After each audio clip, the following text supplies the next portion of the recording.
right බලන්න පුතේ හැමෝටම ඇහෙනවද මාව?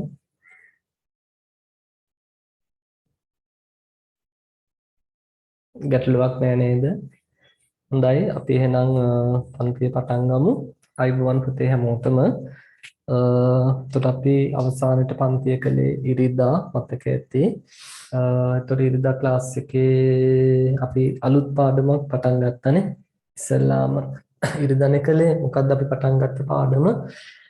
ඔයාලගේ විෂය නිර්දේශය තුල තියෙන 10 වෙනි ඒකකය ගැන 12 වසර අවසාන පාඩමට කලින් පාඩම පසුවස්තුණු තාක්ෂණය කියන ඒකකය අපි කතා කරන්න ආරම්භ කළානේ. ඒ අනුව අපි මූලිකව පසුවස්තුණු හානිය කියන්නේ මොකක්ද කියන එක සාකච්ඡා කළා. එසේ ශ්‍රී ලංකාවේ පසුවස්තුණු හානිය වර්තමානයේ තත්ත්වය කොයි වගේද කියලා බැලුවා. ඊළඟට අස්වනු කාණ්ඩ දෙකක් අපි හඳුනාගත්තා කල්තබාගත හැකි අස්වනු සහ කල්තබාගත නොහැකි අස්වනු විදියට. ඊළඟට පසුවස්වනු තාක්ෂණය කියන්නේ මොකක්ද කියන එක කතා කළා. ඊට පස්සේ පසුවස්වනු තාක්ෂණයේ වැදගත්කම කොයි වගේද කියන එක. ඊට පස්සේ අපි පටන් ගත්තා පොතේ සහල්වල පසුවස්වනු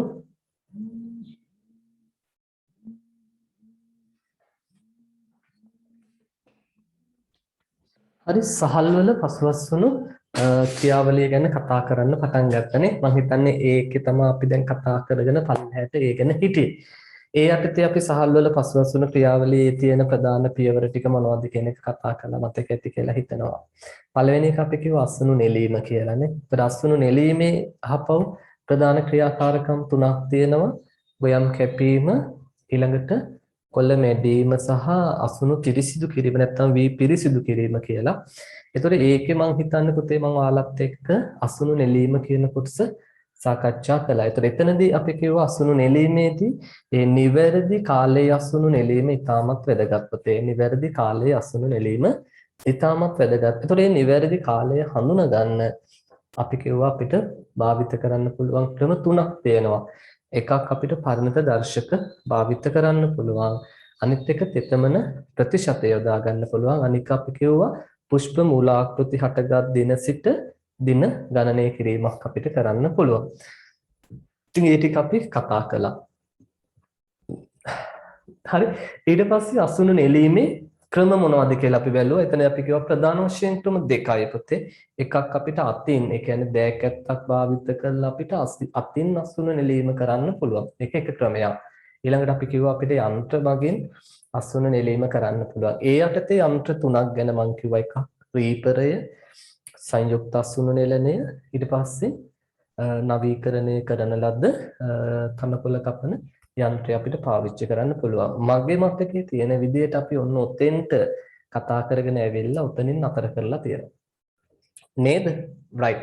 එතකොට අද අපිට තියෙනවා එතනින් එහාට කතා කරන්න. ඒ කියන්නේ කොළ මැඩීම, පිරිසිදු කිරීම, එතනින් එහාට අනිකුත් කාරණා ටික සාකච්ඡා කරගෙන යන්න තියෙනවා. ඉතින් මම හිතනවා මේ දක්වා කතා කරපු ටිකේ ඔයාලට මුකුත් විශේෂ ගැටලුවක් නැතිව ඇති.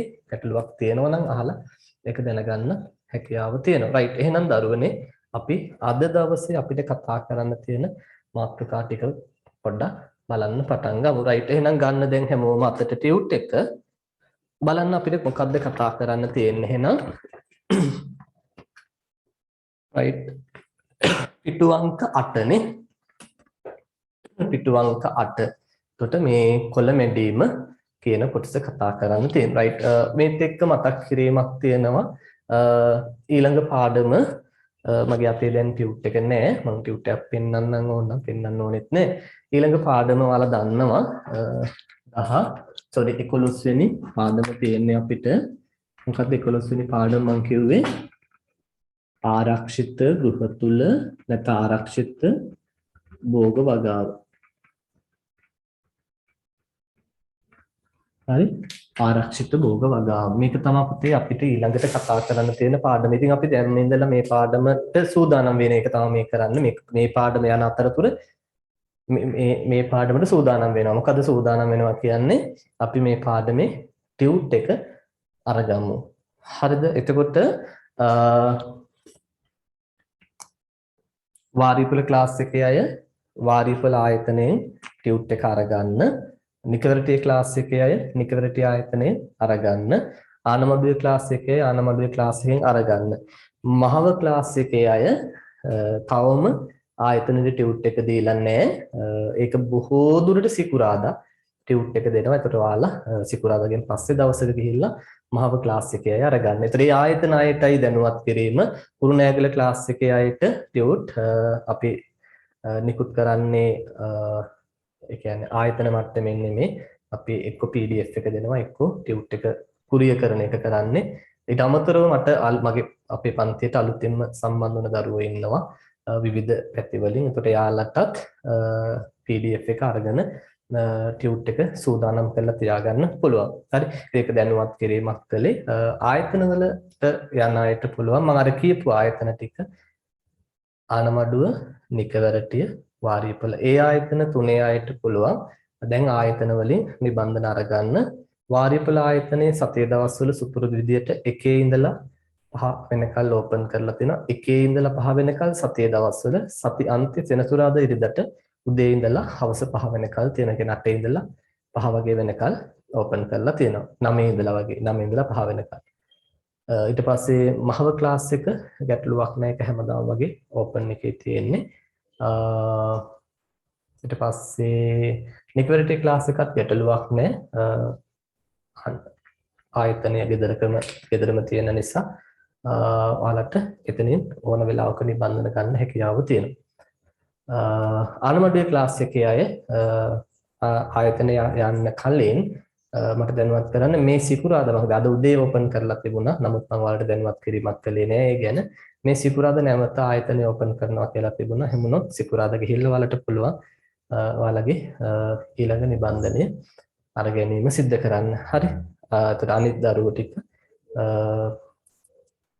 PDF එක අරගෙන ටියුට් එක ලෑස්ති කරලා තියාගන්න. මොකද මේ පාඩම අපි ඉවරුණ ගමන් පොතේ ඒ පාඩම ආරම්භ කරන්න ඒ ටික අපි කලින්ම සූදානම් කරලා තියාගන්න. ඒතර අපිට ලේසියි.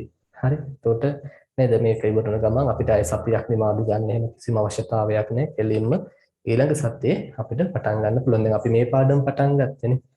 ගොඩක් දුරට එහෙමනේ අපි ගිය බදාදා පන්තියේ අර අලුත් පාඩම එන්න කර කර හිටපු පාඩම ඉවර කරලා මේ ඉරිදා කෙලින්ම පන්තිය පටන් ගත්තා. ඒකට හේතුව අපි මේ ටියුට් එක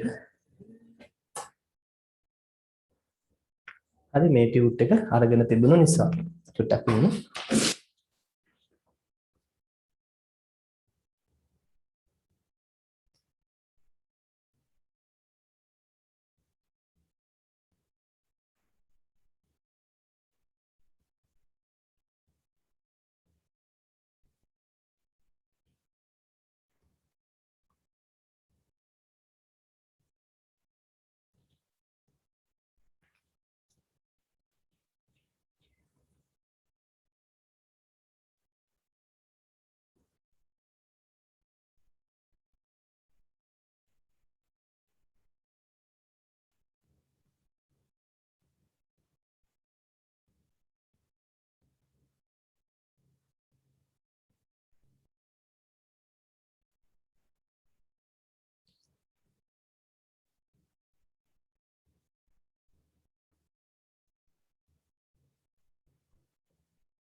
සමහර අයට එන්න බෑ කියනවා ඇයි? ඔයාලට ගැටලුවක් තිබුණේ නැහැ නේ? හැමෝම ජොයින් වුණානේ නේ? සංදීප මොකක්ද එකක් තියෙනවා?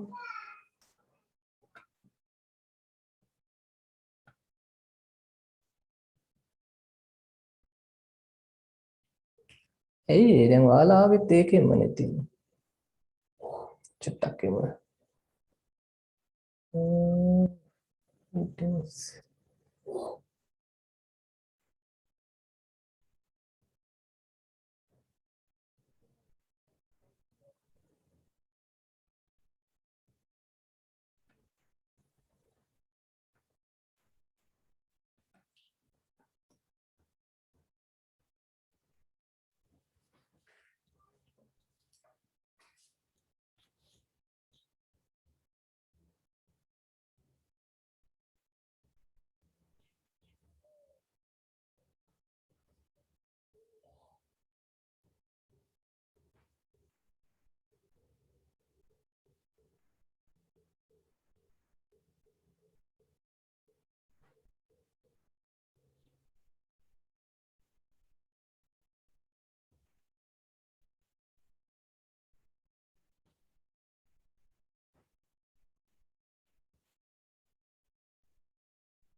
හරිනේ ඒකනේ මොකක් හරි වෙන අවුලක් තියෙන්නේ හොඳයි එතකොට මම ඒකේ හිටියේ මේ එතකොට ඔන්න ඒ ටික ලෑස්ති කරලා තියාගන්න පොතේ අපිට මේ පාඩම මම කියවනේ අපිට බොහෝ දුරට 20 දිහා වගේනකොට ඉවර කරගන්න පුළුවන් එතකොට ඒ වෙනකොට පටන් ගන්න කලින්ම ටියුට් එක ලෑස්ති කරලා තියාගන්න හරි හොඳයි එතකොට ඒකත් මතක් කළා වුණ එතකොට ඒ පාඩම ඉවර වුණාම අපි යනවා 13 වසරේ පාඩම් ටික පටන් ගන්න. එතකොට ලොකු ළමයි ඔන්න 12 වසර සම්පූර්ණයෙන් ඉවර වෙනවා සිලබස් එකේ. ඒත් එක්ක නැවත ළඟදීම අපි ඒ පාඩමත් ඉවර වුණාට පස්සේ කියන්නේ 12 වසර සම්පූර්ණයෙන් ආවරණය වුණාට පස්සේ අපි නැවත ඔන්ලයින් ටෙස්ට් එකක් කරමු. හරි. අපි මීට කලින් එකක් කළානේ. එතකොට තව එකක් කරමු. ඒතර ඔයාලට බලන්න සම්පූර්ණ 12 වසරම ආවරණය වෙන්න ඒක හදනවා. ලෑස්ති වෙලා ඉන්න දැම්ම. හරි. එතකොට අපි බලමු පුතේ කොළ මැඩීම. එතන මේක අයින් කරගන්නේ. මේකනේ අපි ඊළඟට කතා කරන් තියෙන මාතෘකාව කිව්වේ පාඩම. හරි කොළ මැඩීම කියන කොටස කතා කරමු පුතේ. කොළ මැඩීම ලයන්න නම් හරිද දන්නේ නැහැ. අනේ ලයන්නේ. හරි. මේක තමයි අපි ඉංග්‍රීසියෙන් කියන්නේ ට්‍රෙෂින් කියලා. ට්‍රෙෂින්. කොළ මැඩීම ට්‍රෙෂින්. හරි. දැන් සාමාන්‍ය විවහාරයේ කිව්වොත් නම් ගොයම් පාගනවා. නැත්නම් කොළ පාගනවා. එහෙම කියනවනේ. ගොයම් පාගනවා එහෙම නැත්නම් කොළ පාගනවා. ඔහොමනේ කියන්නේ. ඒතර ඒක තමයි මේ කොළ මැඩීම කියන්නේ. ඒතර මොකද්ද මේකෙදි කරන්නේ පුතේ අපි අර ගොයම් ගහෙන් නැත්නම් වී කරලෙන් වී යට වෙන් කිරීම කරනවානේ. වී කරලක් විදිහට තියෙන්නේ. ඒතර ඒ කරලෙන් අපි මොකද කරන්නේ? වී යට ටික වෙන් කරගන්නවා. ඒතර ඒකට කියනවා අපි කොළ මැඩීමක් කියලා. ඒතර කොළ මඩින්න විවිධ ක්‍රම පාවිච්චි කරනවා. මම ටියුට් එකේ දාලා තියෙනවා බලන්න මිනිස්ත්‍රමය. ඉස්සර ගොඩක් දුරට මේ බිම දාලා හරි කමතක වගේ දාලා ඔය පොල් පිටි වලින් වගේ තලනවා. තලලා හරි තලලා මේ වියට වෙන් කර ගන්නවා. පොඩි ප්‍රමාණයක් වගේ තියෙනවා නම් එහෙම කරනවා. එහෙම නැත්නම් අපිට පුළුවන් ඔයාලා මේකත් දැකලා ඇති සමහර විට දැකලා නැතුව ඇතිනේ. මමත් චූටි කාලේ නිකන් දැකලා තියෙනවා වගේ පොඩි නිකන් නිච්චියක් වගේ තමයි තියෙන්නේ. හරියටම දැක්කද කියලා මතක නැහැ. පොඩි නිකන් මතකයක් වගේ තියෙනවා. හරි මේ හරක් ගේන්නේ කියන්නේ සැබෑවටම දැන් වීඩියෝ වලින් එහෙම නම් දැකලා තියෙනවා. සැබෑවටම දැකලා තියෙනවද කියලා දැක්කලා වගේ මතකයි චූටිම කාලේ. චූටිම කාලේ කියන්නේ මට නිකන් නොතේරෙන කාලේ වගේ එකයි හරි මතකයක් නැත්තේ. ඉතින් මේ මී හරක් භාවිත කරලා එහෙම නැත්නම් ගවයෝ භාවිත කරලා අපි මේ කොළ මැඩීමක් කරනවා පොතේ. ඒ කියන්නේ අර පළහල ඇති නේද? කමත තියෙනවා. හරි කමත තියෙනවා මෙහෙම. කමතේ මැද්දේ ලීයක් හිටවලා හරි ඒකේ බඳිනවා. කවුද? ඒකේ බඳින්නේ? හරකව බඳිනවා. හරක මේ බෑනේ චිත්ත අඳින්න බෑනේ. හරිද? ඒ ඉන්නේ හරක. හරක් බානක් විතර බඳිනවා සමහර. ඊටසේ මොකද වෙන්නේ? ඉතින් මුන් මේක වටේ මෙහෙම කරකිනවා. හරි? හරක් දෙන්නෙක් වගේ බඳිනවා. හරි. ඒතර මුන් දෙන්න මේක වටේ කරකවනවා. ඒතර අර මේ උන්ගේ කකුලට ගැටිලා මොකද වෙන්නේ? වියට වෙන් වෙනවා. ඒක ක්‍රමයක්. ඊට පස්සේ යන්ත්‍ර මගිනුත් එතකොට සාමාන්‍යයෙන් මුල්ම යුගයේ අපි කියනවා අර රෝද හතරේ ට්‍රැක්ටරේ පාවිච්චි කළා. ඒකත් මේ වගේ මේ හරක් වෙනුවට ට්‍රැක්ටරේ. හරි. ඒව නම් දැකලා තියෙන අපි සාමාන්‍ය තේරෙන කාලෙත් තිබුණා. වටේට යනවා කමත වටේට යන අර මාරකලින්දේ යනවා වගේ මොකද කරන්නේ ට්‍රැක්ටරේ දෙපැත්තටම යනවා රිවර්ස් එකටත් යනවා. හරි දෙපැත්තටම යනවා.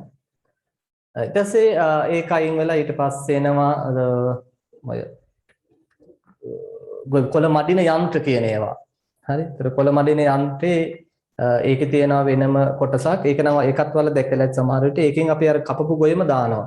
ඊට ඇතුලේ තියෙනවා ඩ්‍රම් එකක් වගේ. මෙහෙම සිලින්ඩර් ආකාර කොටසක් තියෙනවා. ඇතුලේ තියෙන්නේ සිලින්ඩර් ආකාර කොටසක්. ඒ සිලින්ඩර් ආකාර කොටසට මෙහෙම මේ රබර් පොඩි කොහොමද? එහෙම දිගට එළියට පයින් විදිහට වගේ සම්බන්ධ කරලා තියෙනවා. හරි. මේ වගේ මෙහෙත් තියෙනවා. කොහොමද අඳින්නේ? එහෙම තියෙනවා. හරි. ඒතර අර පැත්තෙත් තියෙනවා. එහෙම තියෙනවා. හරි. ඒතර මේක බලය දෙනවා. එතකොට අතුරු ට්‍රැක්ටරේ බලය පාවිච්චි කරන රෝදර එකේ ට්‍රැක්ටරේ බලය දෙනවා. ඒතර මේ ඩ්‍රම් එක කැරකෙනවා, වේගයෙන් කැරකෙනවා. ඒතර මෙන්න මේ අපි කියමු මේවා මොනවද? ඇන වගේ කොටස. හරි. ඒ වගේ වී කරල ගැටෙනවා. ඇතුළට දැන් අපි දෙනවනේ. වී අර ගොයන් ටික දෙනවා. වෙනම තියෙනවා. ඒක අර පොඩි ට්‍රේ එකක් වගේ වල දැකලා ඇති ඒ ට්‍රේ එක උඩට කට්ටිය ගෙනලා දානවා. ඊට පස්සේ එක්කෙනෙක් ඉඳලා මොකද කරන්නේ? අර සිදුරක් තියෙන එතනින් දෙනවා. ඒතර ඇතුළට ගිය ඊපස්සේ මේ ඩ්‍රම් එකේ වදිනවා. වේගයෙන් කැරකෙනකොට වදිනකොට මෙන්න මේ කොටස් වල තමයි වදින්නේ. ඒතර වීයට වෙන් වෙනවා. එක පැත්තකින් පිටුරු ටික යනවා සුසුසු ගාලා අනිත් පැත්තෙන් වී ටික වෙන් වෙනවා. ඒ එතකොට කොළ මඩින යන්ත්‍රයක්. ඊට පස්සේ ඉතින් දැන් භාවිත කරනවා අපි සංයුක්ත අසුණු නෙලනේ. ඒතර ඒකේ අර අපි දා කතා කළා ඉරිදා ගොයන් කපා ගන්නවා නේද? ගොයන් කැපීම ඊට පස්සේ අර ඒවා එකතු කරගන්නවා හැසිරවීම ඊට පස්සේ කොළ මැඩීම පිරිසිදු කිරීම මේ සියල්ල අපිට එකපාර කරගන්න පුළුවන්. ඉතින් ওই විදිහට තමයි ඇත්තට මේ කොළ මැඩීම විකාශය වෙන්නේ. හරි මුල්ම කාලේ යතින් බිම දාලා තලනවා. කට්ටි එකතු වෙලා. හරි පොල් පිටි වලින් හරි මොනවාකින් හරි තලනවා. හරි. එහෙම නැත්නම් සමහර අය නිකන් අර මිටි විදියට අරගෙන මොම හරස් ලීයක් බැඳලා ඒ ලීයටත් ගහනවා. හරි මෙහෙම හරස් ලීයක් බැඳලා මොම හරස් ලීයක් බැඳලා මේ හරස් ලීයට මෙහෙම ගහනවා. වී මිටි අරගෙන. එතකොට වීයට ටික මොකද වෙන්නේ? වෙන් වෙලා යනවා. දැකලා නැතු වෙතිනේ. දැකලා නැතු වෙනවා. ඊට පස්සේ තමයි අර හරග්ගේ සීන් එකේ ඉන්නේ. හරග්ගේ සීන් එකෙන් පස්සේ තමයි රෝද 4 ට්‍රැක්ටරේ සීන් එකේ ඉන්නේ. රෝද 4 ට්‍රැක්ටරේ සීන් එකෙන් පස්සේ තමයි අර සාමාන්‍ය කොළ මඩින යන්ත්‍රෙ. ඒතර ඒවට අපි වෙනම ගොයන් කපලා එක තැනකට අරගෙන ඇවිල්ලා ඊට පස්සේ තමයි කොළ මැඩීම කරන්නේ. හරි කොළ මඩින යන්ත්‍රය ට්‍රෙෂින් මැෂින් එක.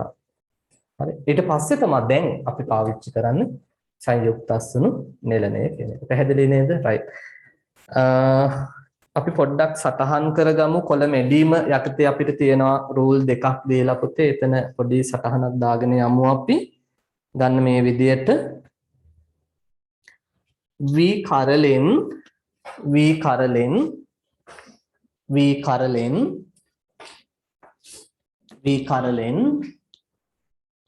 ඇට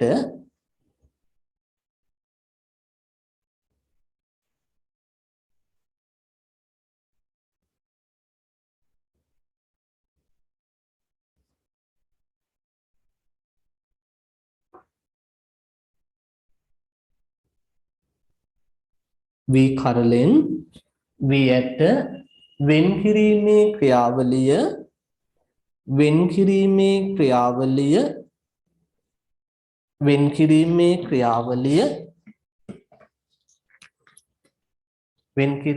ක්‍රියාවලිය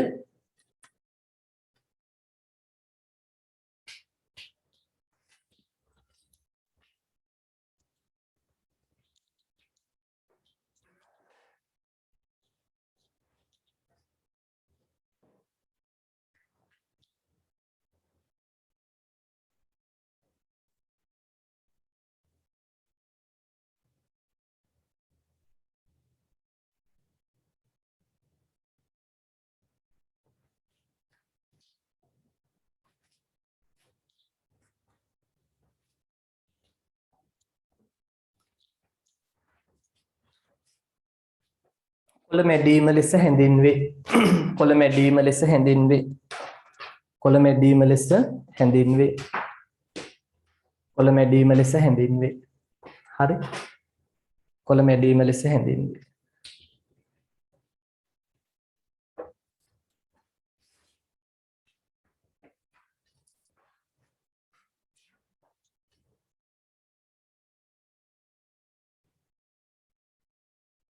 හරි එතකොට යටින් කියනවා ශ්‍රී ලංකාවේ කොළ මැඩීම එකයි කියන්න ඕනේ නේද? ඊට පස්සේ චුටි මාතෘකාවක් දීලා තියෙනවා පුතේ යන්ත්‍රමගින් කොළ වෙන්න ඕන කොළ මැඩීමේ වාසි. මම වාසි ටික දෙන්නන්නේ එකින් එක බලමු. රයිට් ලියන්නකෝ පළවෙනි එක ලියන්න. ශ්‍රම අවශ්‍යතාව අවම වීම. හරිනේ? කාරණාව පැහැදිලි ඉන්නේ නේ. ශ්‍රම අවශ්‍යතාව අවම වීම. ශ්‍රම අවශ්‍යතාව අවම වීම.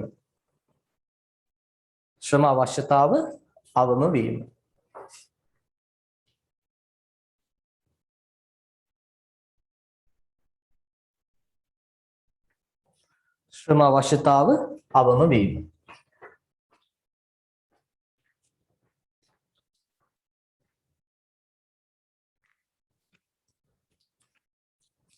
හරි.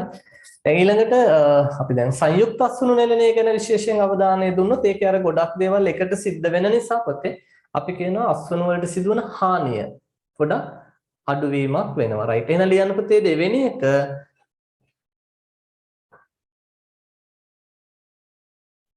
ගොයම් කැපීමත් සමගම ගොයම් කැපීමත් සමගම ගොයම් කැපීමත් සමගම ගොයම් කැපීමත් සමගම කොළ මැඩීමත් සිදුවන බැවින් කොළ මැඩීමත් සිදුවන බැවින් පුතේ වරහන් ඇතුලේ ලියන්න සංයුක්ත අස්වනු නෙලණය කියලා. සංයුක්ත අස්වනු නෙලණය කියලා ලියන්න වරහන් ඇතුලේ. සංයුක්ත අස්වනු නෙලණය කියලා ලියන්න වරහන් ඇතුලේ. හරි? නැවත කියන්නද මුලින් ඉඳලා ගොයම් කැපීමත් සමගම කොළ මැඩීමත් සිදුවන බැවින් කොළ මැඩීමත් සිදුවන බැවින් වරහන් ඇතුලේ සංයුක්ත අස්වනු නෙලණය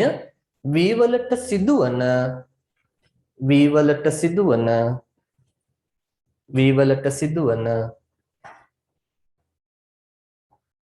භෞතික හා ගුණාත්මක හානි අවම වීම භෞතික හා ගුණාත්මක හානි අවම වීම භෞතික හා ගුණාත්මක හානි අවම වීම. right. පැහැදිලිද? ඊට පස්සේ තුන්වෙනි එක ලියන්න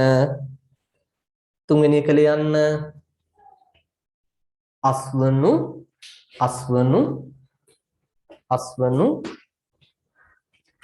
කොළ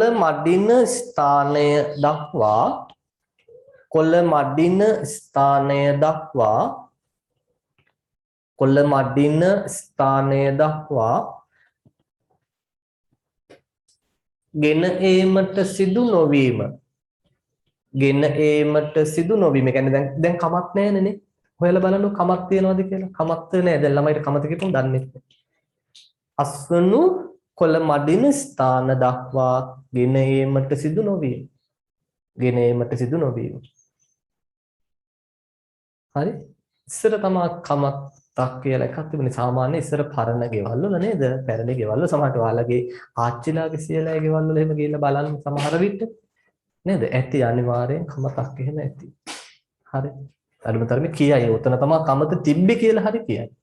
දැන් එතනත් එහෙත් නෑ. දැන් එහෙත් ඒක කැලේ වැහිලා හරි මේ පේන්නේ නෑ. අපිට මට මේ පේන මානේ දැන් උතන ඉස්සරහා කමතක් තිබුණා අපිට. එච්චර පරණ එකක් නන් නෙමෙයි. හරි. කාලයක් පාවිච්චි වුණේ නෑ. ඊට පස්සේ සම්පූර්ණයෙන් වෙනස් වුණානේ ටෙක්නොලොජි එහෙම. ඉතින් මේ ඉස්සර පරණ ගෙවල් වල අනිවාර්යයෙන්ම මොකක්ද තිබුණේ? කමතක් තිබුණා. ඉතින් ගොයන් කපලා නේද? කමතට ගෙනල්ලා ඊට පස්සේ කමතේ තමයි මේ වැඩ ටික ඔක්කොම සිද්ධ වුණේ පුතේ. දැන් කමතවල් නැහැ. ඔක්කොම කුඹුරෙම තමයි වෙන්නේ.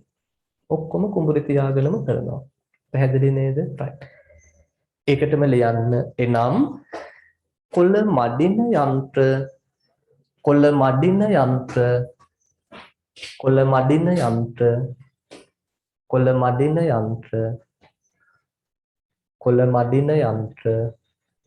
කුඹුරු ආසන්නයටම ගෙන යා හැකි වීම.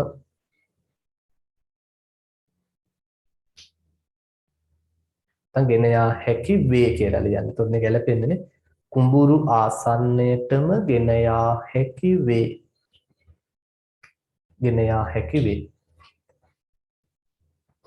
ගෙන යා හැකි වේ. ඒකටම ලියන්න මේ නිසාද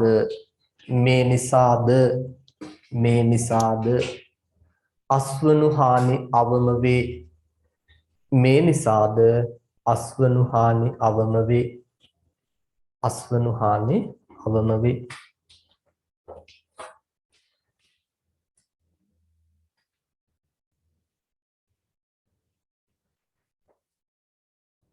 හරිද? ඔන්න එතකොට තුන්වෙනි වාසිය තේරෙනව නේද? පළවෙනි එක නම් ඒක තේරුම් ගන්න ඇති දෙයක් නෑ නේ ඒකේ. මොකද පළවෙනි වාසිය ශ්‍රම අවශ්‍යතාව වවුම වීම කියන එක. දෙවෙනි එක කිව්වේ මොකද්ද? මේ ගොයන් කැපීම කොළ මැඩීම එකට සිදුවන නිසා පුතේ අස්වනු වල ගුණාත්මක සහ ඒ භෞතික හානි අවමයි. ඒක. ඊළඟ තුන්වෙනි එක කිව්වේ කොළ මඩින ස්ථානයට අපිට මේ ගොයන් රැගෙන එන්න අවශ්‍ය වෙන්නේ නැහැ. හරි? කුඹුරේ තියාගෙනම ශේෂ්ඨයේ තියාගෙනම අපිට කොළ මැඩීම සිද්ධ කරන්න හැකියාව තියෙනවා. හරි? කොළ මැඩීම සිද්ධ කරන්න හැකියාව තියෙනවා.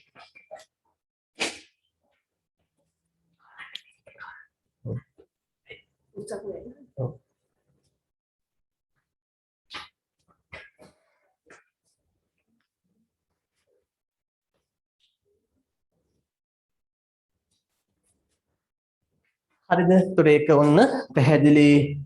ඊළඟ හතරවෙනි එක ලියන්න පුතේ හා පැත්තට ගිහිල්ලා හතරවෙනි එක ලියන්න.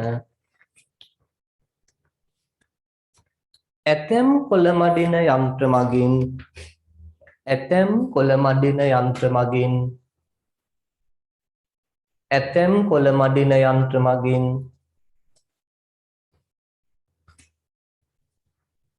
වී පිරිසිදු කිරීමද සිදුවීම වී පිරිසිදු කිරීමද සිදුවීම ඇතැම් කොළ මඩින යන්ත්‍ර මගින් වී පිරිසිදු කිරීමද සිදුවීම. ඒකත් ගොඩක් දුරට දැන් සංයුක්ත අසුන්වලනෙන් වෙනවා. හරි? සංයුක්ත අසුන්වලනේ ඒක වෙනවා. ඇතැම් කොළ මඩින යන්ත්‍ර මගින් වී පිරිසිදු කිරීමද සිදුවීම. හරි පිරිසිදු කරනවා කියන්නේ අර දූවිලි පිදුරු කෑලි ඒවා මොකද වෙන්නේ? අයින් වෙන සාමාන්‍ය විභාරය අපි කාටු කියලා කියනවා. අහලා තියෙනවද? දන්න මේ වචන කාටු කියලා කියනවා. කාටු. ඒ චුටි පිදුරු කෑලි එහෙම තියෙනවනේ. නේ? ඒවා අයින් කරනවා. වගේ ගෑවුනම කහනවා.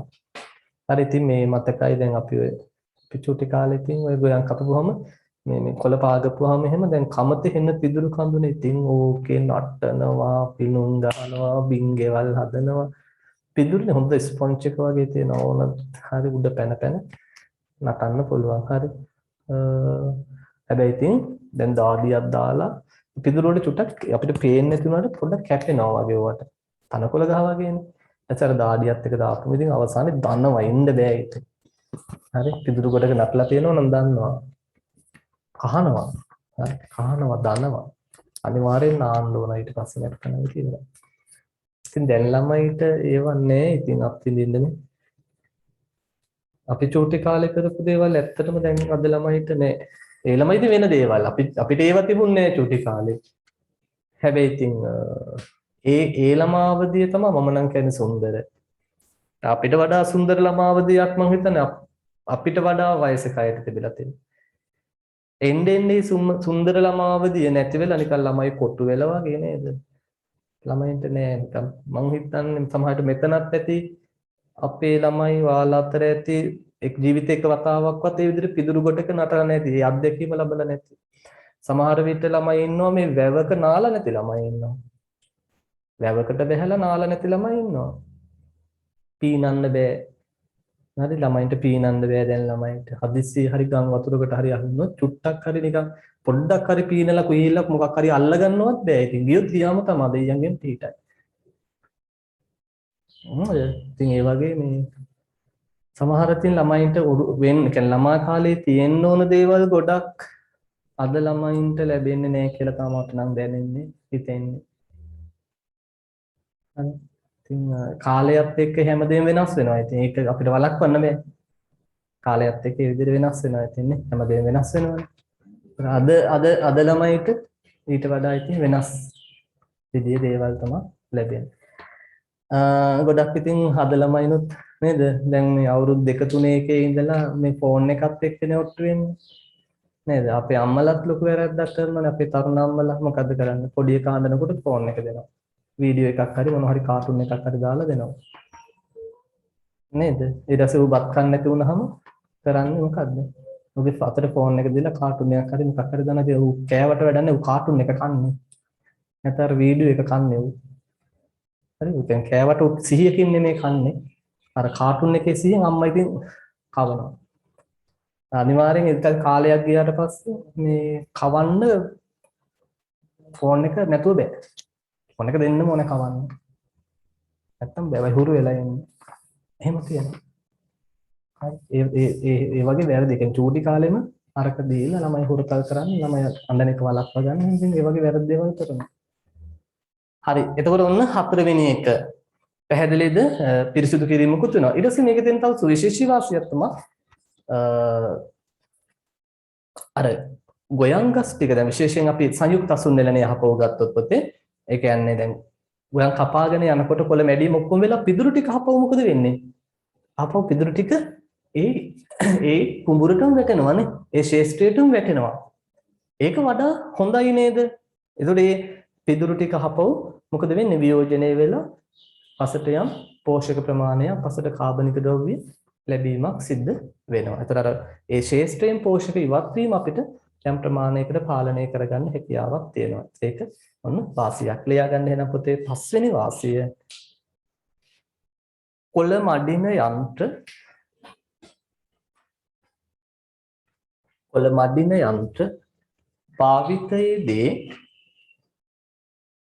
මඩින යන්ත්‍ර භාවිතයේදී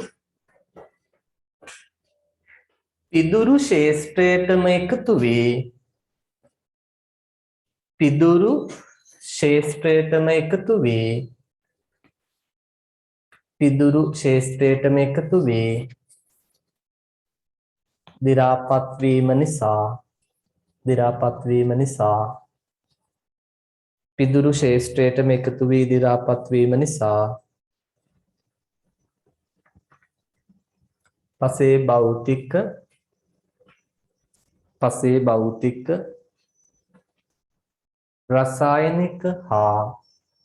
පසේ භෞතික රසායනික හා ජෛවීය ගුණ දියුණු වීම පසේ භෞතික රසායනික හා ජෛවීය ගුණ දියුණු වීම. හරි පැහැදිලි නේද? ඒතර ඒ ටික මතක තියාගන්න. යන්ත්‍ර මගින් කොළ මැඩීමේ වාසිය. ඒතර විභගත එකේ එහෙම සමහර විට අහන්න පුළුවන් නේ වාසි දෙකක් ලියන්න. ඒ වගේ අහන්න පුළුවන් නේ. හරි. ඒතර ඒක තේරෙනවනේ ප්‍රශ්නයක් නෑනේ නේ.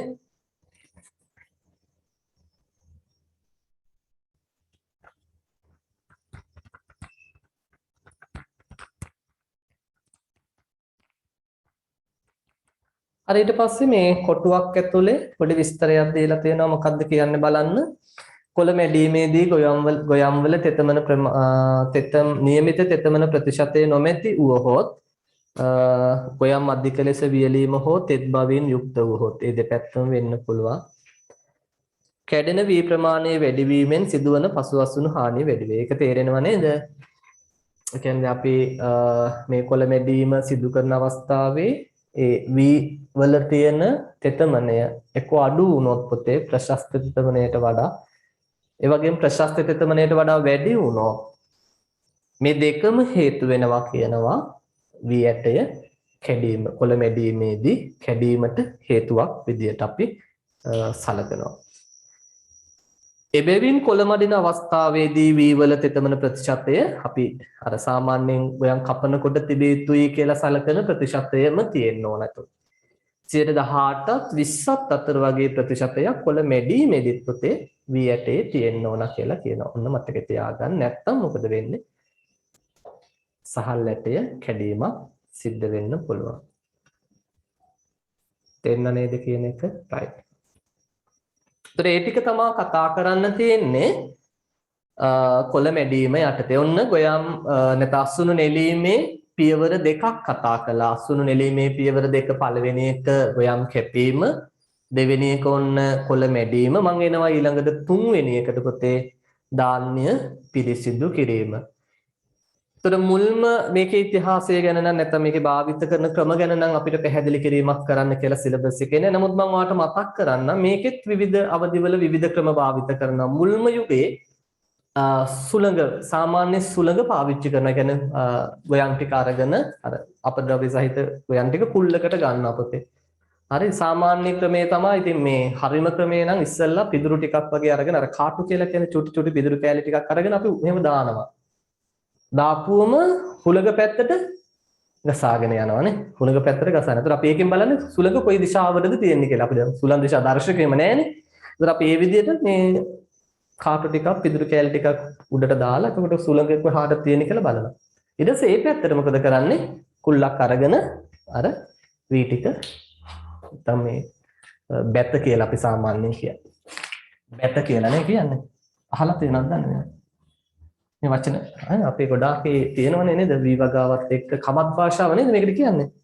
මේ කමත් භාෂාව තුල වචන ගොඩෝ තියෙනවා. දැන් කුල්ල නෙමෙයිනේ යතුරු කියලා කියන. එහෙම තියෙනවානේ. ඒවා ටිකක් හොයලා බලන්න. මම හිතන්නේ පහ වසරේ ශිෂ්‍යත්ව පන්ති මේවා උගන්වන්නේ නැති. ශිෂ්‍යත්ව පන්ති උගන්වනව නේද? ඒවා පහයි ශිෂ්‍යත්වයට තමයි උගන්වන්න වෙලා තියෙන්නේ. සාමාන්‍ය විවහාරය තුළ මේවා ළමයිට ඇහෙන්නේ නැති නිසා. රයිට් ඉතින් ඔන්න එක ක්‍රමයක් පොතේ අර සුළඟට අපි මොකද කරන්නේ? කුල්ලකින් මෙහෙම අල්ලනවා. එතකොට අර වී ටික මේ ඔයාලා මේවා ඉගෙනගෙන තියෙනවා. අර මේ සංඝටක වෙන් කිරීම කියලා 11 වසරේ පාඩම අදකුවේ තියෙනවනේ. එතකොට වී ටික ළඟ වැටෙනවා. ගල් වැලි වගේ තියෙනවා නම් ඒව තමයි කලින්ම වැටෙන්නේ. ඒව තමයි බර වැඩි. ඝනත්වය යනුවෙන් වෙන් වෙන්නේ. එතකොට ගල් වැලි ටික ළඟම වැටෙනවා. ඊට පස්සේ වී ටික වැටෙනවා. අර බොල් ඇට ටික ඊට පස්සේ කාටු ඒවා ඈතට විසිරලා යනවා. ඊට පස්සේ ලස්සනට අර පෝරුව අත්පෝරුව තියෙන අත්පෝරුවෙන් ලස්සනට ටික වෙන් කරලා අර ගන්නවා වී ටික. දැකලා තියෙනව නේද? ඒ ඉස්සෙල්ලාම සාමාන්‍ය සුළං ප්‍රවාහය පාවිච්චි කළා පොතේ. ඊට පස්සේ කාලයක් තිබුණා මේ අතින් කරකවනවා. ඒ කියන්නේ මේ ෆෑන් එක වගේ කොටසක් තියෙනවා. හරි තටු සහිත කොටසක් තියෙනවා. නැත්නම් ආවානක් එහෙම නැත්නම් පංකාවක් කියලා කියන්න පුළුවන්. ඒත් ඒක අතින් කරකවනවා. එක්කෙනෙක් ඉඳන් අතින් කරකවනවා. ටිකක් ඒක උසට තියෙන්නේ. ටිකක් උඩට නැගලා වගේ දැකලාත් ඒ සමාජයට ඒක න අතින් කරකවනවා. ඒත් එක්කෙනෙක් ඉඳන් කුල්ලෙන් මොකද කරන්නේ? දානවා. ඊට පස්සේ තව එක්කෙනෙක් ගෙනලා යයි කුල්ලට දෙනවා. අය දානවා. තව එක්කෙනෙක් ගිහලා කුල්ලට දෙනවා. අය හලනවා. දැකලා ඇතිනේ නැද්ද? දැකලා තියෙන්න ඕන මම හිතන්නේ. ඊට පස්සේ මේ ඉතිහාසය කියන්නේ සිලබස් එකේ නෑ. නමුත් දැනගන්න ඕනේ. නිකන් ඔය දැනගන්න. ඊට පස්සේ ආවා අර රෝද දෙකේ ට්‍රැක්ටරේට අපි සම්බන්ධ කරනවා වෙනම පංකාවක් වගේ කොටසක්. රෝද දෙකේ ට්‍රැක්ටරේ තියෙන ජව රෝදය කියලා කොටසක්. යාන්ත්‍රීකරණයේ පාඩමට ආවට පස්සේ කියලා දෙන්න. ලොකු රෝදයක් තියෙනවා. බලන්න එන්ජින් එකේ එක පැත්තකට වෙන්නේ ලොකු යකඩ රෝදයක් තියෙනවා. ඒකට අපි කියනවා ජව රෝදය. හරි. මේකට සම්බන්ධ කරනවා අපි පංකාවක්. ඒක සම්බන්ධ කරන්න පුළුවන් විදියට තියෙනවා. හරි එන දාලා සම්බන්ධ කරනවා. ඊට පස්සේ ට්‍රැක්ටරේ එන්ජින් එක ක්‍රියාත්මක කරනකොට ඒක වේගයෙන් කැරකෙන තහපු කුල්ලෙන් අල්ලනවා. ඔය විදිහට තමයි විකාශය වෙන්නේ. දැන් මේ සියල්ල නැහැ. බොහෝ දුරට මේ සියල්ල නැහැ දැන්. දැන් මොකද තියෙන්නේ? සංයුක්ත අසුණු නෙලනේ තියෙනවා. කුඹරට බැස්සා ගොයන් කපාගෙන යනවා. අර පැත්තෙන් කොළ මැඩිලා පිරිසිදු වෙලා ඔක්කොම එකතු වෙනවා ගෝණි වලට නැත්තම් මලු වලට එකතු වෙනවා. ඉතින් දැන් හරිම ලේසි සියල්ල ඉක්මනින් කාර්යක්ෂම අඩු ශ්‍රමයකින් අපිට කරගන්න හැකියාව ලැබිලා තියෙනවා. නමුත් පිරිසිදු කිරීමේ ඉතිහාසය ඔක තමයි. පිරිසිදු කිරීමේ ඉතිහාසය නැත්නම් පිරිසිදු කිරීම කියන එක විකාශය වුණ විදිය. අතීතයේ සිට මේ තියෙන වර්තමාන තත්ත්වයට දක්වා විකාශය වුණේ ওই විදියට. හරි. ඉතින් ඇයි අපි මේ අසුන පිරිසිදු කිරීම කරන්නේ? මොකක්ද අපිට මේකෙන් ලැබෙන වාසිය? අවුලමයි. එකක් අපිට අපද්‍රව්‍ය අයින් කරගන්න පුළුවන් නේ. හරිද? අපද්‍රව්‍ය අයින් කරගන්න පුළුවන්. දූවිලි, පිදුරු කෑලි යනමන ඔක්කොම ටික අයින් කරගන්න පුළුවන්. ඒ වගේම මේකෙන් අපිට මේ රෝග හානි අවම කරගැනීමේ හැකියාවක් තියෙනවා කියලා කියනවා.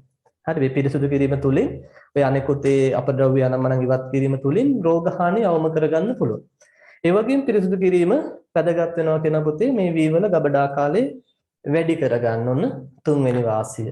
ගබඩා කාලේ වැඩි කරගන්න පුළුවන්. ඒ වගේම වී කෙටීමේදී ධාන්‍යයට වලට සිදුවන හානිය අවම කරගන්න පුළුවන්. විශේෂයෙන් අර ගල් වැලි වගේ දේවල් තිබුණොත් ධාන්‍යයට සිදුවෙන්න පුළුවන් හානිය වැඩි කියලා අපි කියනවා. අවසානයේ අනවශ්‍ය විදිහට මේ ගල් වැලි වගේ වී වල තිබුණොත් වා දන්නවා සහල් වලටත් මේවා යම් ප්‍රමාණයකට එකතු වෙන්න පුළුවන්. වර්තමානයේ තියෙනවා ගල් වැලි ඉවත් කරන කියන්නේ ඒ වී මෝල් තියෙනවා. නමුත් වී වල ඕනවට වඩා මේ සහල් වගේ මේ දූවිලි වැලි වගේ දේවල් තිබුණොත් ඒක සහල් වලටත් එන්න හැකියාවක් තියෙනවා. ඒක නිසා පිරිසිදු කිරීම කියන එක අවසානයේ ඒ සහල් වල ගුණාත්මක භාවයටත් අපිට බලපානවා කියලා කියන්න පුළුවන්. පැහැදිලි නේද පුතේ? ඒ කිව්වේ පිරිසිදු කිරීමේ වාසි ටික.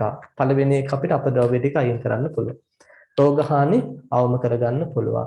ගබඩා කරන කාලය වැඩි කරගන්න පුළුවන්. ඊළඟට අපි කිව්වා ධාන්‍ය කෙටීමේදී වී කෙටීමේදී ධාන්‍යයට සිදුවන හානි නැත්නම් වීයට කැඩීම වළක්ව ගන්න පුළුවන්. ඒ වගේම සහල් වල ගුණාත්මය වැඩි කරගන්න පුළුවන්. ලියාගමුද අපි එහෙනම් ඒ ටික? right. පටන් ගන්න එහෙනම් පළවෙනි එක. වී පිරිසිදු කිරීමේදී වී පිරිසිදු කිරීමේදී වී පිරිසිදු කිරීමේදී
right ලියන්න වී පිරිසිදු කිරීමේදී වී සමග ඇති වී සමග ඇති වී සමග ඇති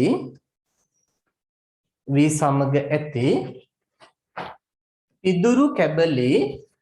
පිදුරු කැබලි වී සමග ඇති පිදුරු කැබලි වල් බීජ කමාදාලා ලියන්න යන්න වල් බීජ කුණු දූවිලි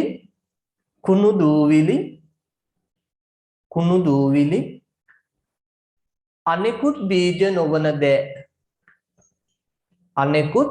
බීජ නොවන දෑ වෙන ඔය තියෙන ඔක්කොම බීජ නොවන අනෙකුත් දේවල් අනෙකුත් බීජ නොවන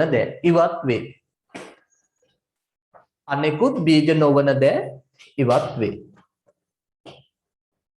පැහැදිලි නේද? ඒතර පොදුවේ කියන්නේ අපද්‍රව්‍ය ඉවත් වෙනවා. බීජ නොවන සියලු දේ ඉවත් වෙලා යනවා. තේරුණා නේද පුතේ? right ලියන්න දෙවෙනි එක ලියන්න රෝගහානි අවම වීම.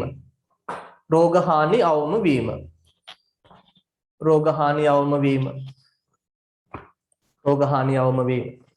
ලියන්න තුන්වෙනි එක වී ගබඩා කර තබාගත හැකි කාලය වැඩි වේ. වී ගබඩා කර තබාගත හැකි කාලය වැඩි වේ.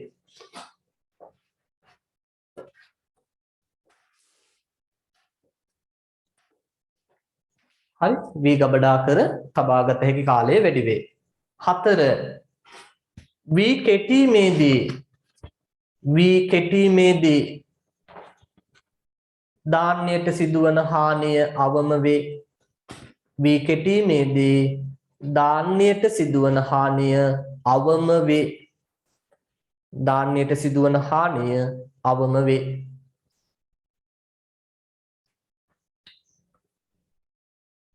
right පස්වෙනි එක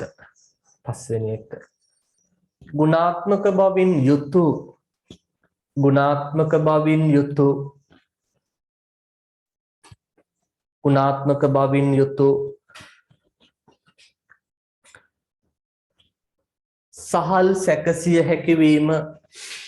සහල් සැකසිය හැකිවීම ගුණාත්මක බවින් යුතු සහල් සැකසිය හැකිවීම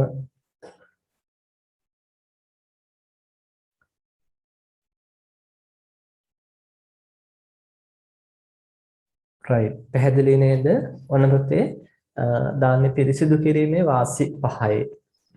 වාසි 5යි. ඒතර අතනත් මම හිතන්නේ අපි කතා කළා යන්ත්‍ර භාවිතයෙන් කොළ මැඩීමේ එතන වැදගත්කම් වාසි 5යි. මෙතන වාසි 5යි. මේවා මතක තියාගන්න එතකොට විශේෂයෙන්. හරි. හොඳයි. එතකොට මේ කෑල්ල එතනින් ඉවරයි. ඊළඟට අරට මතක ඇති දැන් අර අසුණු නෙලීමේ ඔය ප්‍රධාන පියවර තුනට අමතරව තව අපි අර ගැලීම් සටහනේ මතක ඇති තව කරන මිනිස්සු කරන ගොවීන් කරන ක්‍රියාකාරකම් ගැන කතා කළානේ. සමහර ඒවා කරන්න හොඳ නෑ කියලාත් මම සමහරට කියන්නේ නැති. අන්න ඒ ටික පොඩ්ඩක් මෙතන නැවත දීලා තියෙනවා මේ බලන්න. අසුණු නෙලීමේදී ඉහත ප්‍රධාන පියවර තුනට අමතරව මොනවද ප්‍රධාන පියවර තුන පුතේ? මොනවද ප්‍රධාන පියවර තුන? ගොයම් කැපීම, කොළ මැඩීම, ධාන්‍ය පිරිසිදු කිරීම. ඔන්න ඔය කියන ප්‍රධාන පියවර තුනට අමතරව මෙන්න මේ ක්‍රියාකාරකම්ද සිදු කරන අවස්ථා අපිට දකින්න පුළුවන් කියලා කියනවා. රයිට්. පළවෙනි එක කියනවා ශේෂ්ත්‍රයේදී ගොයම් කපා වියලීම. හරි. කියන්නේ ගොයම් කපලා අපි මම වාට කියන්නේ නැති අපි ශේෂ්ත්‍රයේ තුනී කරලා දානවා. වියලීමක් කරනවා. ඊළඟ දෙවෙනි එක කැපූ ගොයම කොළ මඩින ස්ථානයට ගෙනීම. හෝලින් කියලා අපි කියනවා. හරි. මං කියවර මිටි විදියට බැඳලා නේ පොළවේ උඩ තියාගෙන එනවා. තුන්වෙනි එක කොළ මඩින තෙක් ගොයම් ගොඩ ගසා තැබීම. හරි. ඔන්න තුන්වෙනි එක. කොළ මඩින තෙක් ගොයම් ගොඩ ගසා තැබීම. හැබැයි මතක තියාගන්න මේවා එච්චර කිරීම සුදුසු නෑ කියලා කියනවා. හරි.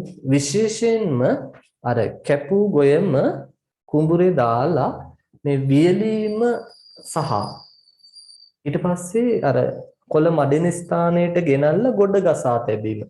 මෙන්න මේ පියවර දෙක එච්චර සුදුසු නෑ කියලා අපි කියනවා. කළ යුතු පියවර දෙක නොවන බවයි අපි කියන්නේ.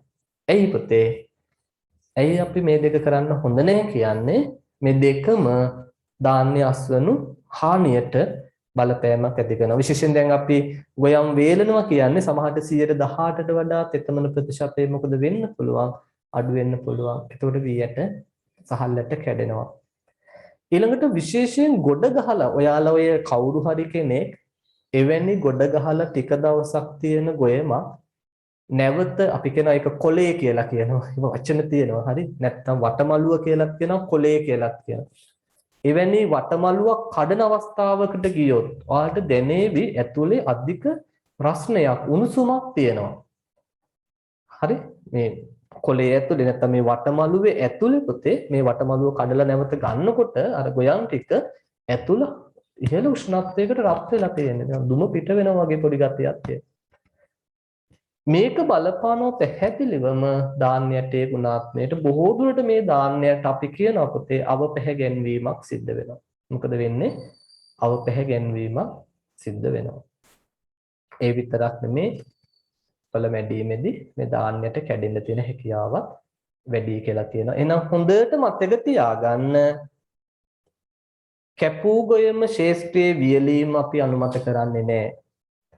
කැපූ ගොයම ශේෂ්ත්‍රයේ වියලීම අනුමත කරන්නේ නැහැ. ඒ වගේම කැපූ ගොයම නැවත ගොඩ ගසා තැබීම කොහොමත් අනුමත කරන දෙයක් නෙමෙයි. ඒක නම් හොඳම නැති දෙයක්. එම ගොඩ ගහලා තියෙන එක මතක තියාගන්න. රයිට්. එහා පැත්තට යන්න පුතේ. එහා පැත්තට යන්න. ලියාගන්න මේ විදිහට. නමුත්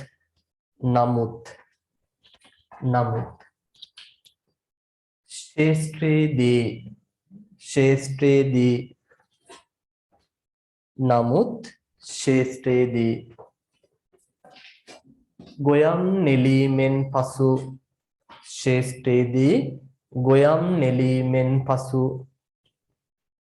ගොයම් නෙලීමෙන් පසු වියලීම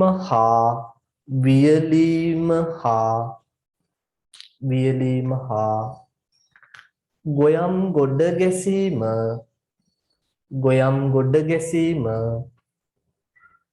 ගොයම් ගොඩ ගැසීම අනුමත නොකරන highlight කරගත්තත් කමන්නේ අනුමත නොකරන අනුමත නොකරන පසුවස්වනු ක්‍රියාකාරකම් වේ. අනුමත නොකරන පසුවස්වනු ක්‍රියාකාරකම් වේ. අනුමත නොකරන පසුවස්වනු ක්‍රියාකාරකම් වේ. ඒකටම ලියන්න ඊට හේතුව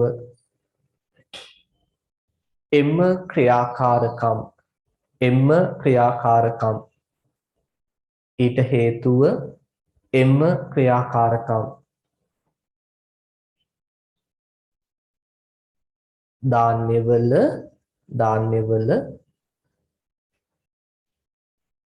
ගුණාත්මක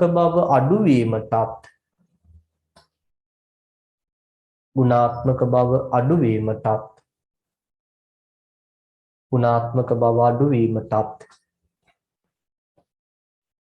කමාවක් දාන්න පුතේ. ගුණාත්මක බව අඩුවීමටත් කමාවක් දාන්න. බීජ හැලීම නිසා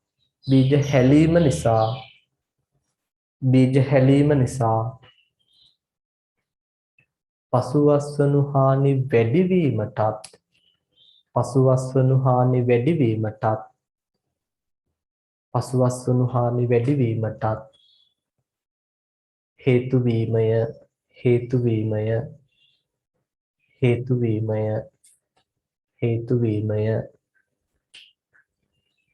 මේ නිසා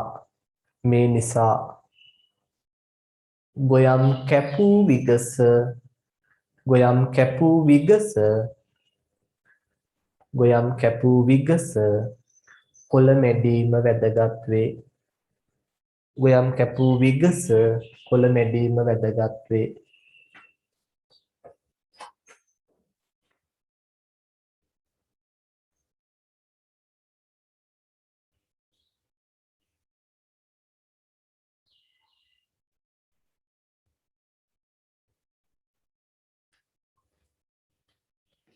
right පැහැදිලිද?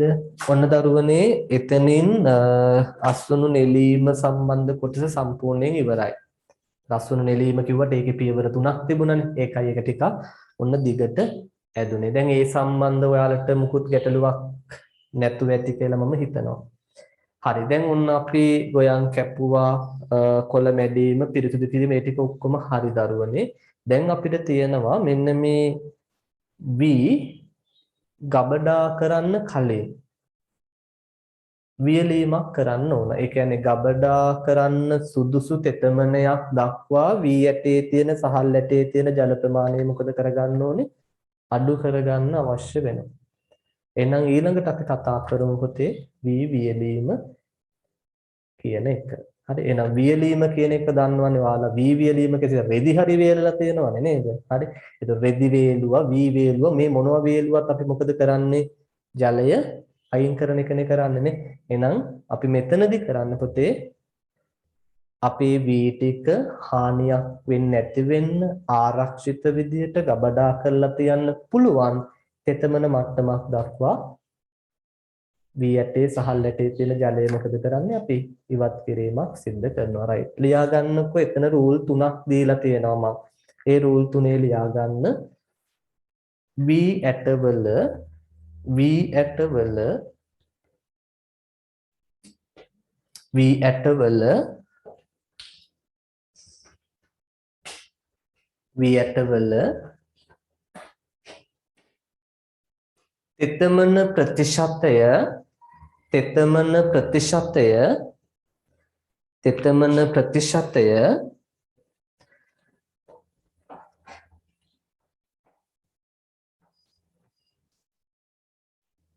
තෙතමන ප්‍රතිශතය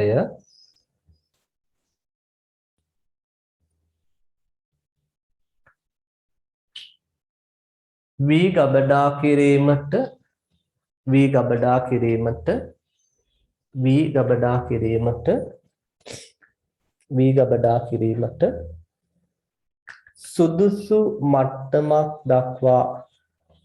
සුදුසු මට්ටමක් දක්වා වී ගබඩා කිරීමට සුදුසු මට්ටමක් දක්වා අඩු කිරීම අඩු කිරීම අඩු කිරීම අඩු කිරීම වී වියලීම ලෙස හැඳින්වේ වී වියලීම ලෙස හැඳින්වේ වී වියලීම ලෙස හැඳින්වේ පැහැදිලි නේද right ඊළඟට යටින් දීලා තියෙනවා මෙහෙම කියනවා අසුණු වියලීම මගින් ධාන්‍ය වැඩි කාලයක් ගබඩා කර තබාගත හැකියි. හරි નિયમિત තෙතමන මට්ටම දක්වා වේලා ගත්තොත් අපිට වැඩි කාලයක් ගබඩා කරලා තියාගන්න පුළුවන්. වියලීමට පමා වීමෙන් හෝ නිසි ලෙස තෙතමනේ අඩු නොකිරීමෙන් ධාන්‍යවල පසු අසුණු හානි සිදුවීම හා ගුණාත්මක බව අඩුවීම සිදු විය හැකිය. තේරෙනවද ඒ කියන එක? ඒ කියන්නේ ප්‍රමාද වෙලා වේලුවොත් ඒත් ප්‍රශ්නයක්. කියන්නේ ප්‍රමාද වෙලා වේලලා හරියන්නේ නැහැ. ඒ කියන්නේ අපි කොළ මැඩීම කරනවානේ, කොළ මැඩීම පිරිසිදු කිරීම කරනවානේ. ඒ ගත්ත වහාම මොකද කරන්න ඕනේ පුතේ? වී ටික වියලා ගන්න අවශ්‍ය වෙනවා. සමහර අයට ගැටලු වෙනවානේ. නේද? වැස්සත් එක්ක ගොයන් කපනවා. කපලා දැන් වී ටික ගත්තට හරි ගොඩට ගත්තට අපි එහෙමනේ කියන්නේ නැත්නම් වී ටික ගෙට ගත්තට දැන් මේ ටික වේලා ගන්න විදියක් නැහැ. හැම තිස්සෙම වහිනවා. හැම තිස්සෙම වහිනවා. හරි එළියට දාන්න බයයි. මොකද වී ගොඩාක් එළියට දාලා එකපාර වැස්සොත් මේ ටික එකතු කරන්න බැරි තෙමුණොත් ඊට වැඩි ප්‍රශ්නයක්. ਉਹ අමාරුවෙන් කුඹුරෙත් මේ ටික දැන් මේ තිබිලා බේරගෙන කපා ගත්තේ. ඉතින් හරියට වේලා ගන්න බැරි වෙනවා. එතකොට ඉතින් ගොඩක් දුරට අහපව් මේ අස්වැන්නේ ගුණාත්මය අඩු වෙනවා. සමහරට ගඳ එනවා හාල් වල. හරි එහෙම වුණාම හාල් මුඩු වෙනවා වගේ එකක් වෙනවා ගඳ එනවා. ඒ වගේම අර බත් උයපුවාම පුතේ මේ අර සුදු පාට ලස්සන සුදු පාට හිටින්නේ නැහැ. දැන් දුඹුරු පාටකට වගේ හැරෙනවා බත. කන්න කියන්නේ බැලු බැලමුනේ ආසාවක් හිතෙන්නේ නැහැ කන්න. හොඳ සුදු පාටක් හිතෙන්නේ නැහැ. ඒක නව පැහැවීමක් වෙනවා. පැහැදිලිද? හරි. ඒ නිසා ඔන්න අපි ප්‍රමාද නොවි වී ටික වේලා ගන්න ඕනේ සහ ඒ નિયમિત තෙතමනේ දක්වාම තෙතමනේ අඩු කිරීමක් කරන්න ඕනේ. බාගෙට වේල්ලා හරියන්නේ නැහැ. හරි බාගෙට වේලුවොත් ඔය ප්‍රශ්නේ ඇති වෙන්න පුළුවන්. තේරුණා නේද? right. ඊළඟට v වල තෙතමන ප්‍රතිශතය වැඩි වූ විට කියලා දීලා තියෙනවා. ඊටු ටික ඉතින් ලියා ගන්න ඕන. right. අපි එකින් එක ලියමුනේ. අමාරු නෑ මේ ටික ලියා ගන්න. v වල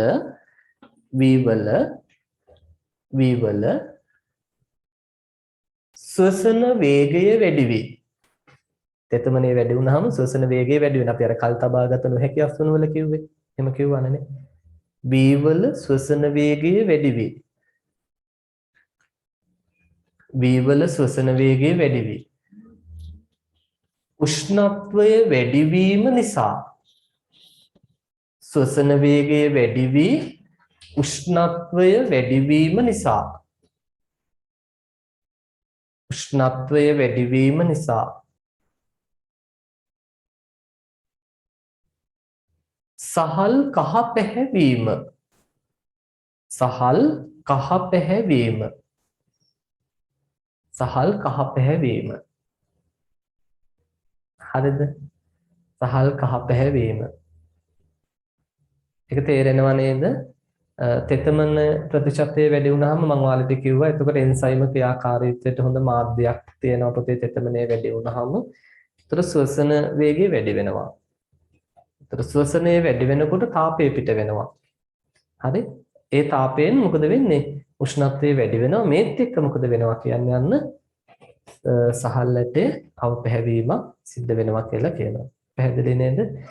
ඊළඟට දෙවෙනි එක ලියා ගන්න කෘමි පලිබෝධ හා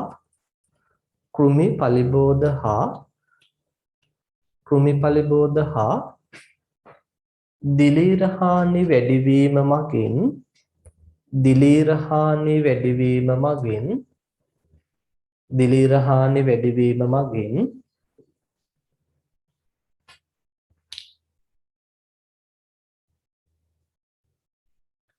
ධාන්‍යවල ගුණාත්මක බව අඩුවීම ධාන්‍යවල ගුණාත්මක බව අඩුවීම ධාන්‍යවල ගුණාත්මක බව අඩුවීම ධාන්‍යවල ගුණාත්මක බව අඩුවීම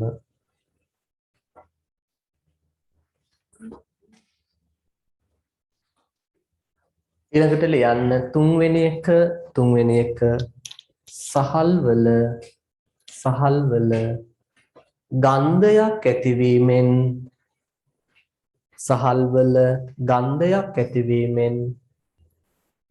සහල්වල ගන්ධයක් ඇතිවීමෙන් පාරිභෝගික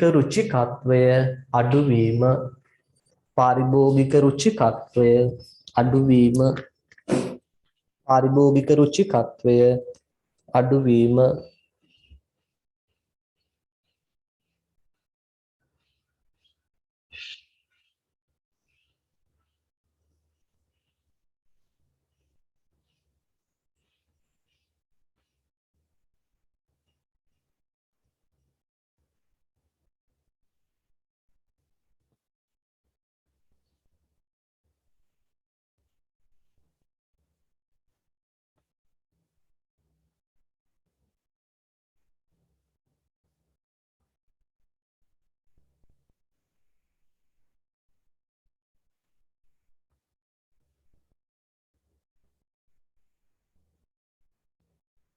right ඊළඟට ලියන්න හතරවෙනි එක බීජවල ජීවිතාව අඩුවීමෙන්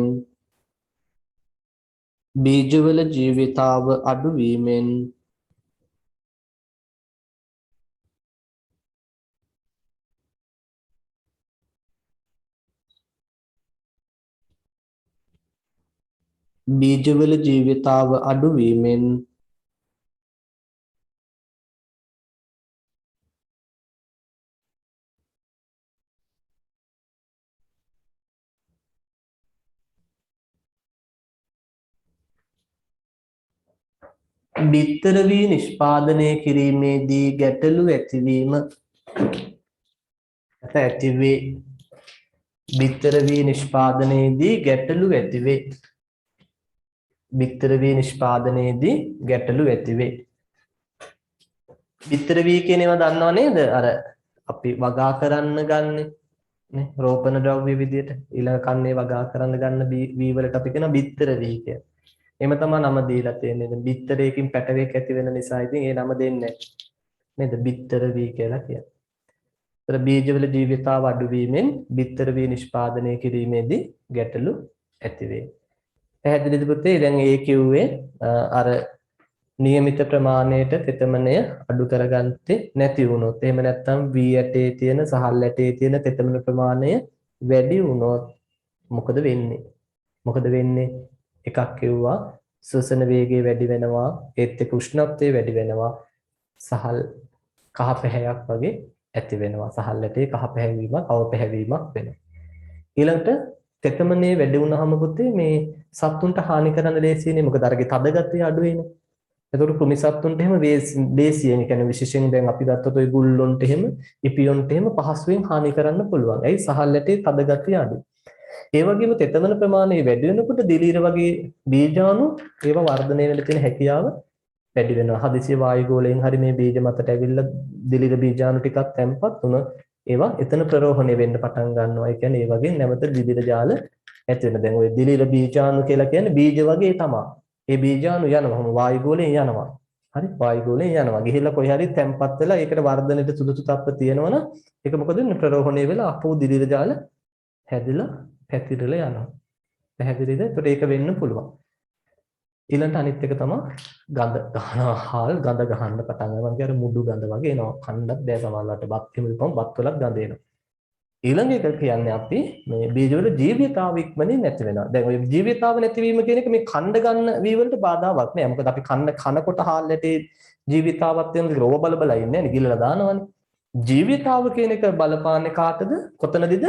අපි මේ බීජ නැවත හිටවන්න ගන්නවා නම් ඊළඟ කන්නේ වගා කරන්න ගන්නවා නම් බිත්තර වී විදියට ගන්නවා නම් අපිට අන්න ගැටලුවක් ඇති වෙනවා. මේ වගේ ජීවිතාව නැති වුණොත්. පැහැදිලිද? ඒතර තෙතමනේ වැඩි වුණොත් කබඩා බීජවල ජීවිතාව ඉක්මනින් මොකද වෙනවා කියන්නේ? අඩුවීමක් සිද්ධ වෙනවා. ඒතර බිත්තර වී විදියට භාවිතයේදී අපිට ප්‍රශ්නයක් ඒකනේ. තේරුණා නේද? right. ඊළඟට පුතේ වී අසුණු වියලීමේ ක්‍රම දෙකක් තියෙනවා. මම දැකලා තමයි වලපැතිවල පාරෙත් දාගෙන වේලනෝනේ තාර පාරේ දැන් සමහර පැතිවල තියෙනවා එන කාපට් පාරවල් හදලා වාහන යන්නෙත් නේද පැයකට වාහනයක් විතර සමහරට පාරේ යන්නේ. ඒතර මිනිස්සු එක ලයින් එකක්ම තමන් බදු අරගෙන ඉන්නේ. ඒ ලයින් එකේ දිගට මොනවද දාලා තියෙන්නේ? වී දාලා වේලනෝනේ. අනිත් ලයින් එක ඇති වාහන යන්න. මොකද මේ පාරවල් වල වාහන යන්නෙම නෑ. ඔය පොළොන්නරු වගේ පැතිවල එහෙමම තමයි පොළොන්නරු ටිකුණාමලේ අම්පාර වගේ පැතිවල අපේ නම් කවුරුත් මං හිතන්නේ මේ පැතිවල නෑ. හරි එහෙ පාරවල් එන්න කාපට් දාලා පාරවල් හදලා තියෙනවා. නමුත් වාහන යන්නේ ඉතාමත් කලාතුරකින්. ඒතර මිනිස්සු එක ලයින් එකක් සම්පූර්ණයෙන් පාවිච්චි කරන්නේ වී වේලන්න එහෙ විතරනේ මම දැකලා තියෙනවා. සමහරවිට ඔය පුත් මේ ආනමඩුව සෝරි මේ ගල් මොනවද ගල්ගමු ඒ කියන්නේ මේ අනුරාධපුර පාරේ ඇල්ල පාරේ සමහරවිට එහෙම අර බයිසිකල් වලට යන්න වෙනම ලයින් එකක් හදලා තියෙනවනේ. ඒකේ ලොකුවට ඒක දිගේ මිනිස්සු මොකද කරන්නේ? වී වනලා තියෙනවා වේලනවා. එහෙනම් ඒ කරන්න පුතේ සූර්ය තාපයෙන් වියලීම. එහෙම නැත්නම් ඉතින් කමතක් වගේ වෙනම තියෙනවා නම් කමතේ දාලා වේලන්න පුළුවන්. එහෙම නැත්නම් අර ටෙන්ට් රෙදි හරි මාගල් හරි මොන වගේ හරි දාලා වේලනවා. කොහොම හරි සූර්යාලෝකයෙන් තමයි ඔන්න වියලීම කරන්නේ. දැන් අපි මීට කලිනුත් ආහාර පාඩමේ ආහාර වියලීම යටතේ නැත්නම් වියලීම මගින් පරිරක්ෂණය ওই වියලීම කියන එක කතා කරලා තියෙනවා. හැබැයි ඉතින් මහා පරිමාණයෙන් පුතේ දැන් මහා පරිමාණ අපි ගත්තොත් ඩඩ්ලි සිරිසේන මහත්තයා වගේ මහා පරිමාණ වී මෝල් හිමියෙකුට ඔය කියන සූර්යාලෝකීය වියලීම ගැලපෙන්නේ නැහැ. එයා ගාව තියෙනවා වෙනම ඩ්‍රයර්ස් කියලා જાතියක්. මොනවද තියෙන එයා ගාව? ඩ්‍රයර්ස් තියෙනවා. ඩ්‍රයර්ස්. ඒ කියන්නේ ඩ්‍රයර්ස් කියන්නේ වියලන හරි ශාල ලොකු වියලන තියෙනවා. කියන්නේ කෘත්‍රිම ක්‍රම මගින් වියලීම කරනවා. ඒතර මහා පරිමාණයේ වියලීමේදී අපිට අනිවාර්යයෙන් ඒ වියලන යන්ත්‍ර භාවිත කරන්න සිද්ධ වෙනවා. right. එහා පැත්තට එන්න බලන්න මොනවද මේ පැත්තේ තියෙන්නේ? සූර්ය තාපයෙන් වියලීම සාම්ප්‍රදායික වියලීමේ ක්‍රමයක් වුවද වියලීම සඳහා අදටත් ආසියානු රටවල බහුලව භාවිත කරන ක්‍රමයයි කියලා කියනවා. මෙම ක්‍රමේ ඇති ප්‍රධාන වාසිය වන්නේ වියදම අඩුයි. නොමිලේම හිරු එළිය ලැබෙනවා. මම අර කිව්ව විදිහට කාපට් පාරක් ඕනනම් නොමිලේම තියෙනවා. වියදමක් නෑ ලොකුවට. සූර්ය තාපයෙන් වියලීමේ පහත් ආකාරයේ සීමාකාරී තත්ත්ව තියෙනවා. මතක ඇති දැන් අපි ආහාර පාඩමෙත් මේ සූර්ය තාපයේ වියලීමේ සීමාකාරී තත්ත්ව හඳුනාගත්තානේ. එතකොට මොනවද පුතේ ඇති වෙන්න පුළුවන් සීමාකාරී තත්ත්ව? දැන් එකක් අපිට දැන් උෂ්ණත්වය පාලනය කරන්න බෑනේ. ඒ කියන්නේ සූර්යාලෝකයේ වැටෙන විදිහට තමයි උෂ්ණත්වය තීරණය වෙන්නේ. අපිට පාලනය කරන්න බෑ. ඊළඟට හදිස්සිය මං කිව්වෙත් දැන් වැස්සක් ඇදහැළුනොත් අපිට ඔක්කොම එකපාර ෂණිකව එකතු කරගන්න බෑ. කොටසක් තෙමෙනවා ප්‍රශ්නයක්. වේලිලා තියෙන එකක් උඩට වතුර වැටුනොත් ඒක ප්‍රශ්නයක් ඊට වඩා. හරි වේලිලා තියෙන ඒවට වතුර වහපව් වැටුනොත් අනිවාර්යෙන් වී ඇට එක කැඩෙන්න හේතුවක් වෙනවා. ඊළඟට මහා පරිමාණයෙන් වී වියලීමට කොහොමත් මේක පාවිච්චි කරන්න බෑ. ඒ වගේම දැන් මම ඉස්සරහට කියලා දෙනවා දැන් වී වේලනවා කියලා පොතේ නිකන් ඔහොම අවුවේ දාලා තියන්න බෑ. එහෙම තිබ්බොත් එක පැත්තක් වේලිලා කරකුට්ටම් වෙලා ප්‍රශ්න ගොඩයි. ඒක නිසා සාමාන්‍යයෙන් පැය භාගෙන් භාගෙට මේ ටික නැවත අර පෝරුවකින් අත්පෝරුවකින් එකතු කරනවා. එක තැනකට ආයෙ එකතු කරන්න ඕන. හරි? එකතු කරලා ආයෙ මොකද කරන්න ඕනේ? ආයෙ තුනී කරන්න ඕනේ. මේකෙන් අපි බලාපොරොත්තු වෙන්නේ අර පැත්ත පෙරලන්න වගේ එකක්. ඒතර පැය භාගයකට සැරයක් මේ විදිහට මේක නැවත එකතු කරලා නැවත තුනී කිරීම කරන්න ඕනේ. ඒතර මේකට ලොකු ශ්‍රමයක් වැය වෙනවා. එහෙනම් ශ්‍රම අවශ්‍යතාවය වැඩි කියලා අපි කියනවා. හරි? ඒ වගේම තමයි ඉතින් ගුණාත්මක සහල් නිෂ්පාදනයකට කොහොමත් මේක ගැලපෙන්නේ නැහැ. මොකද සමහරවිට අපිට ඕන ඉක්මනට වී ටික වේලා ගන්න බැරි වෙන්න පුළුවන්. හරි? ඉක්මනින් වේලා ගන්න බැරි වෙන්න පුළුවන්. එතකොට ඔන්න දිලි ආසාදන වගේ දේවල් සමහරවිට ඇති වෙන්න පුළුවන්. එතකොට අවසානයේ සහල් වල ගුණාත්මය එහෙම නැත්නම් සහල් අවපැහැදීමක් වගේ ඔන්න සිද්ධ වෙන්න පුළුවන්. තේරුණා නේද පුතේ කියන එක? එතකොට ඒ අපි බැලුවේ සූර්යාලෝකයේ නැත්නම් මේ සූර්ය තාපයෙන් වී වියලීමේදී ඇති වෙන්න පුළුවන් අවාසිදායක තත්ත්ව. ගැටලුකාරී තත්ත්ව. අපි එහෙනම් ඒ ටිකත් ඔතන සටහන් කරගමු. ලියන්න මේ විදිහට වියලීම ප්‍රමාද වීමෙන්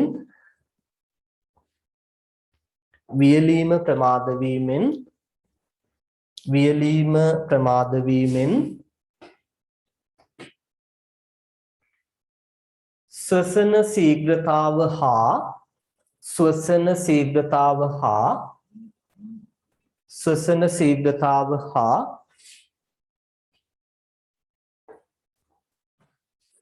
දිලීර වර්ධනය වැඩිවීම නිසා දිලීර වර්ධනය වැඩිවීම නිසා දිලීර වර්ධනය වැඩිවීම නිසා සහල්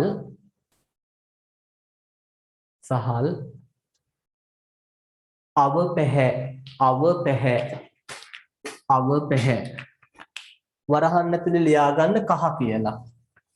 අවපැහැ වරහන් ඇතුලේ ලියන්න දරුවනේ කහ කියලා. දැන් අවපැහැ කියන්නේ කහ පැහැයකට හුරු පාටක් තමයි ලැබෙන්නේ.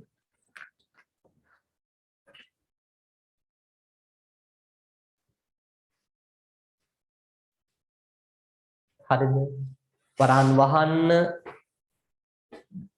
අවපැහැ කියලා කිව්වේ වීම අවපැහැ වීම.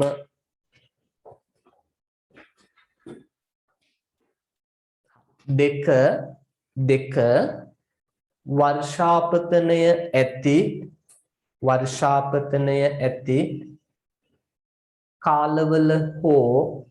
වර්ෂාපතනය ඇති කාලවල හෝ රාත්‍රී කාලයේ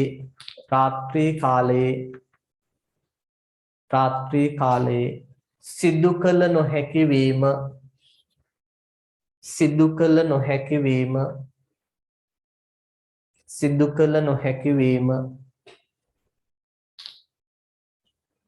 හරි සිදු කළ නොහැකි වීම තුන්වෙනි එක ශ්‍රම අවශ්‍යතාව වැඩිවීම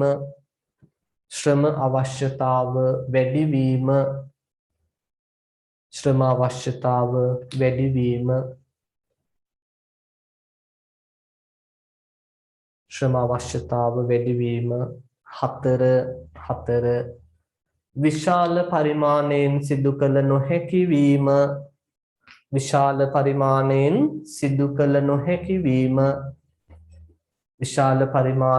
සිදු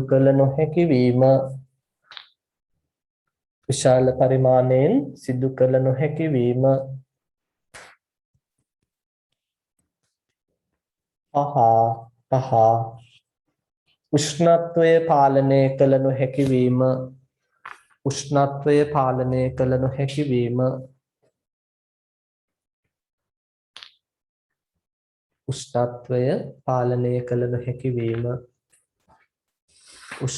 පාලනය කළ නොහැකි වීම හරි දෙක ආයේ කියන්න කියනවා මම කියන්නම්. හරිද පුතේ? පළවෙනි එක ආයේ කියන්නම් අහගෙන ඉන්නකො එහෙනම්.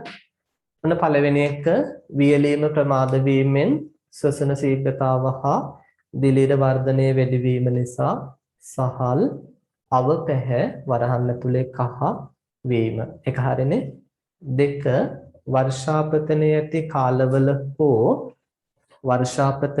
කාලවල හෝ රාත්‍රී කාලයේ සිදු කළ නොහැකි වීම වර්ෂාපතනයේ ඇති කාලවල හෝ රාත්‍රී කාලයේ සිදු කළ නොහැකි වීම.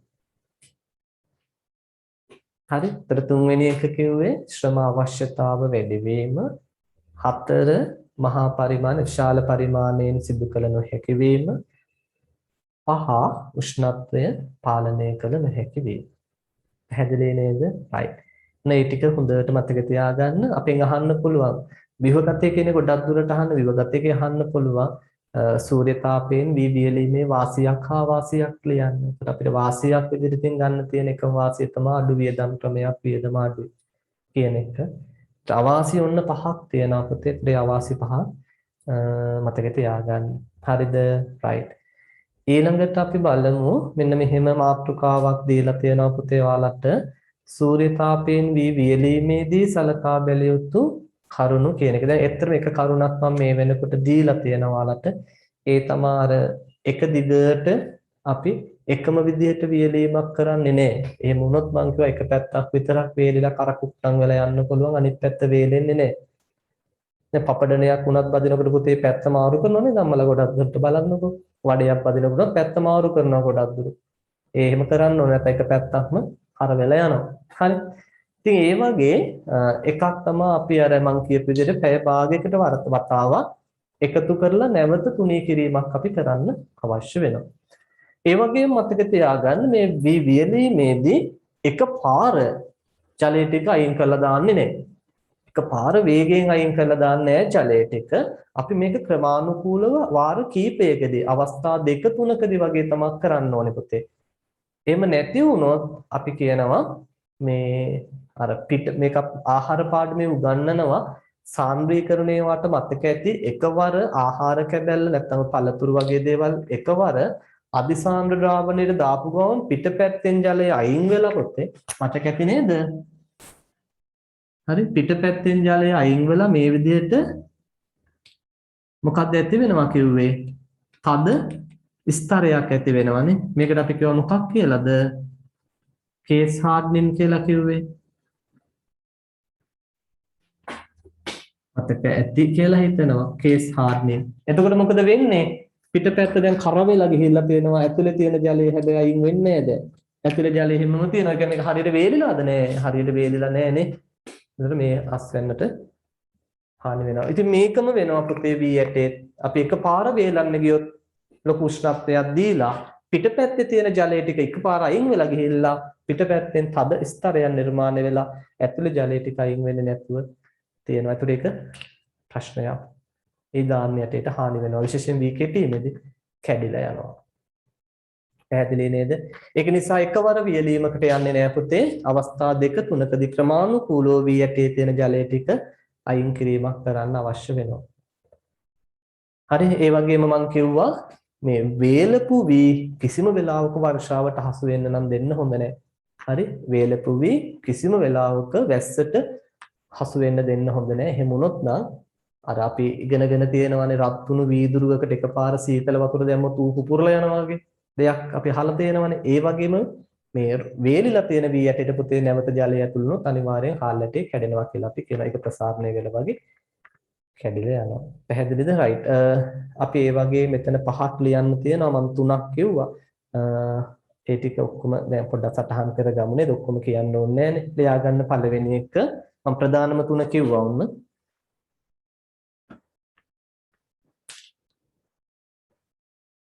ලියන්න මේ විදිහට වියලීමේදී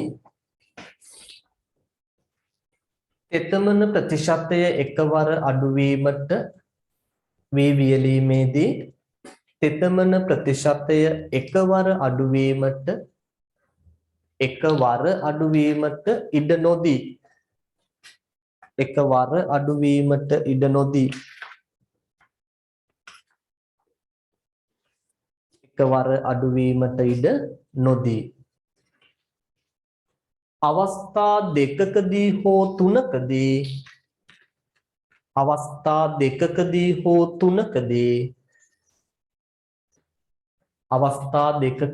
හෝ තුනකදී සිදු කිරීම වඩා යෝග්‍ය වේ. අවස්ථා දෙකකදී හෝ තුනකදී සිදු කිරීම වඩා යෝග්‍ය වේ.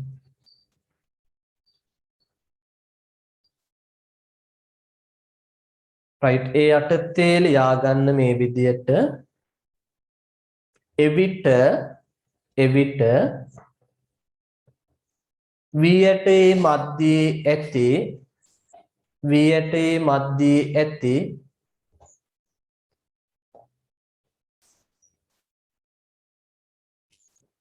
ජලය V8 මැද්දේ ඇති ජලය මතු පිටට පැමිණ වියලීම මගින්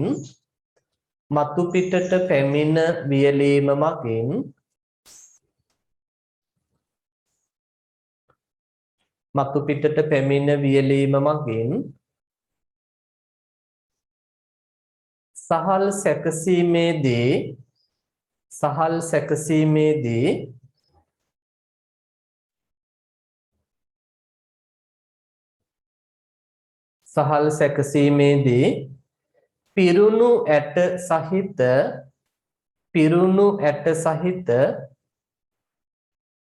පිරුණු ඇට සහිත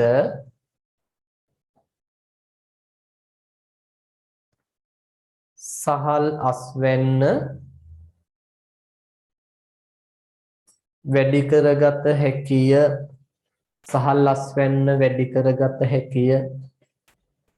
සහල් අස්වැන්න වැඩි කරගත හැකිය. රයිට් ලියන්න දෙවෙනි එක. දෙවෙනි එක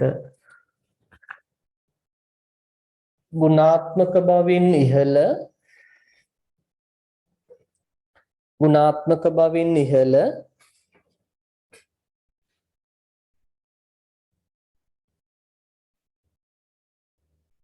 ගුණාත්මක බවින් ඉහළ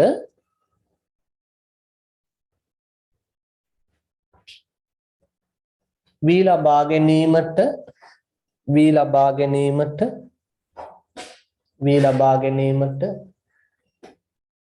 වී වියලීමේදී වී වියලීමේදී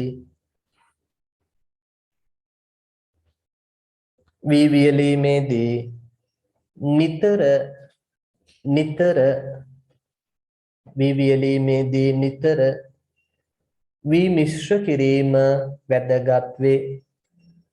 නිතර වී මිශ්‍ර කිරීම වැදගත් වේ.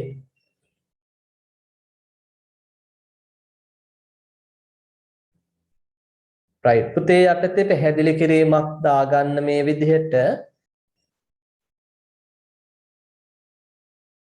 එමගින් වී ඇටයේ සියලු පැති එමගින් වී ඇටයේ සියලු පැති ඒකාකාරව වියලේ. වී ඇටයේ සියලු පැති ඒකාකාරව වියලේ. වී ඇටයේ සියලු පැති ඒකාකාරව වියලේ. ඒකටම ලියන්න මෙය සෑම පැය භාගයකට වරක් සෑම පැය භාගයකට වරක් සෑම පැය භාගයකට වරක් සිදු කිරීම සුදුසු වේ. සිදු කිරීම සුදුසු වේ. සෑම පැය භාගයකට වරක් සිදු කිරීම සුදුසු වේ.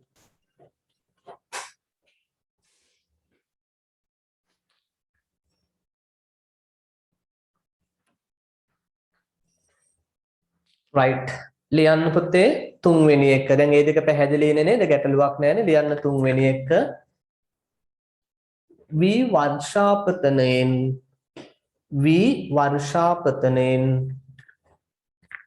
වර්ෂාපතනයෙන් ආරක්ෂා කර ගැනීම ඉතා වැදගත් වේ. වී වර්ෂාපතනයෙන් ආරක්ෂා කර ගැනීම ඉතා වැදගත් වේ. ආරක්ෂා කර ගැනීම ඉතා වැදගත් වේ. වියලි වී තෙමීමට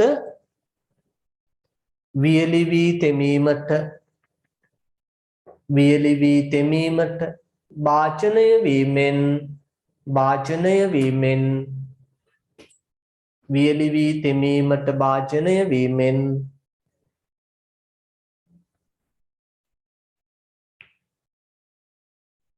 කෙටීමේදී කැඩුණු සහල් ඇතිවේ. කෙටීමේදී කැඩුණු සහල් ඇතිවේ. කෙටීමේදී කැඩුණු සහල් ඇතිවේ.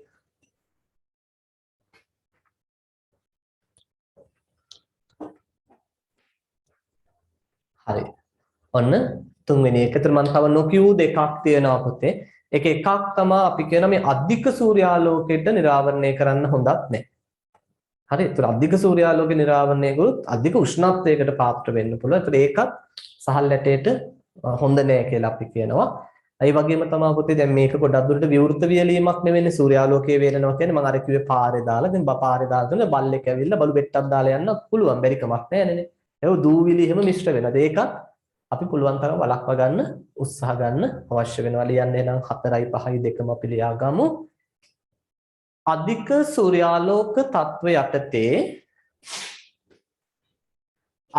සූර්යාලෝක තත්ත්ව යටතේ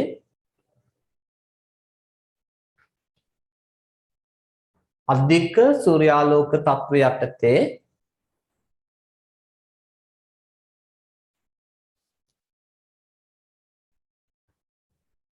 වී වියලීමට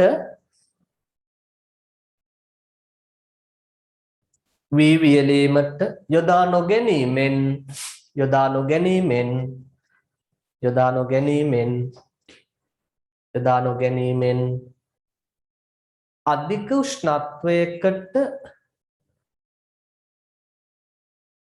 අධික උෂ්ණත්වයකට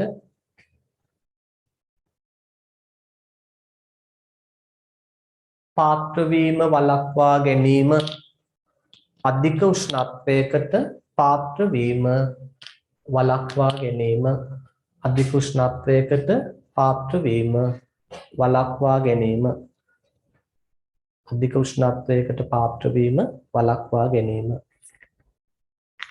right අවසාන එක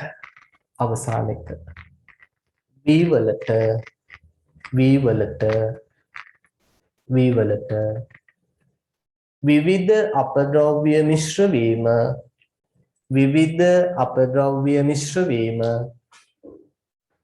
විවිධ අපද්‍රව්‍ය මිශ්‍ර වීම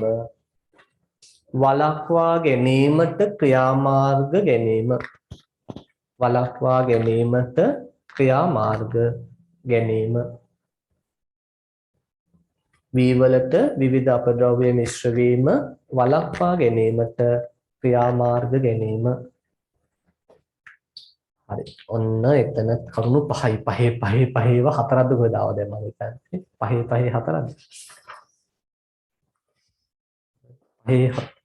පහේ 3යි 4 1යි ආගෙන කරුණු ගොඩක් ඒතර අද එතන අපි ලියාගත්තා කතා කළා ඒ ටික මතක තියාගන්න ඕන එතකොට සූර්යතාපයෙන් වියලීම ගැටලුවක් නැහැ නේද පුතේ? එතකොට ඒකේ විශේෂයෙන් අපි සූර්යතාපයෙන් වියලීමේ තියෙන සීමාකාරී තත්ත්ව ටික නැත්නම් අවාසිදායක තත්ත්ව ටික වෙනම කතා කළා කරුණු 5යි එතන.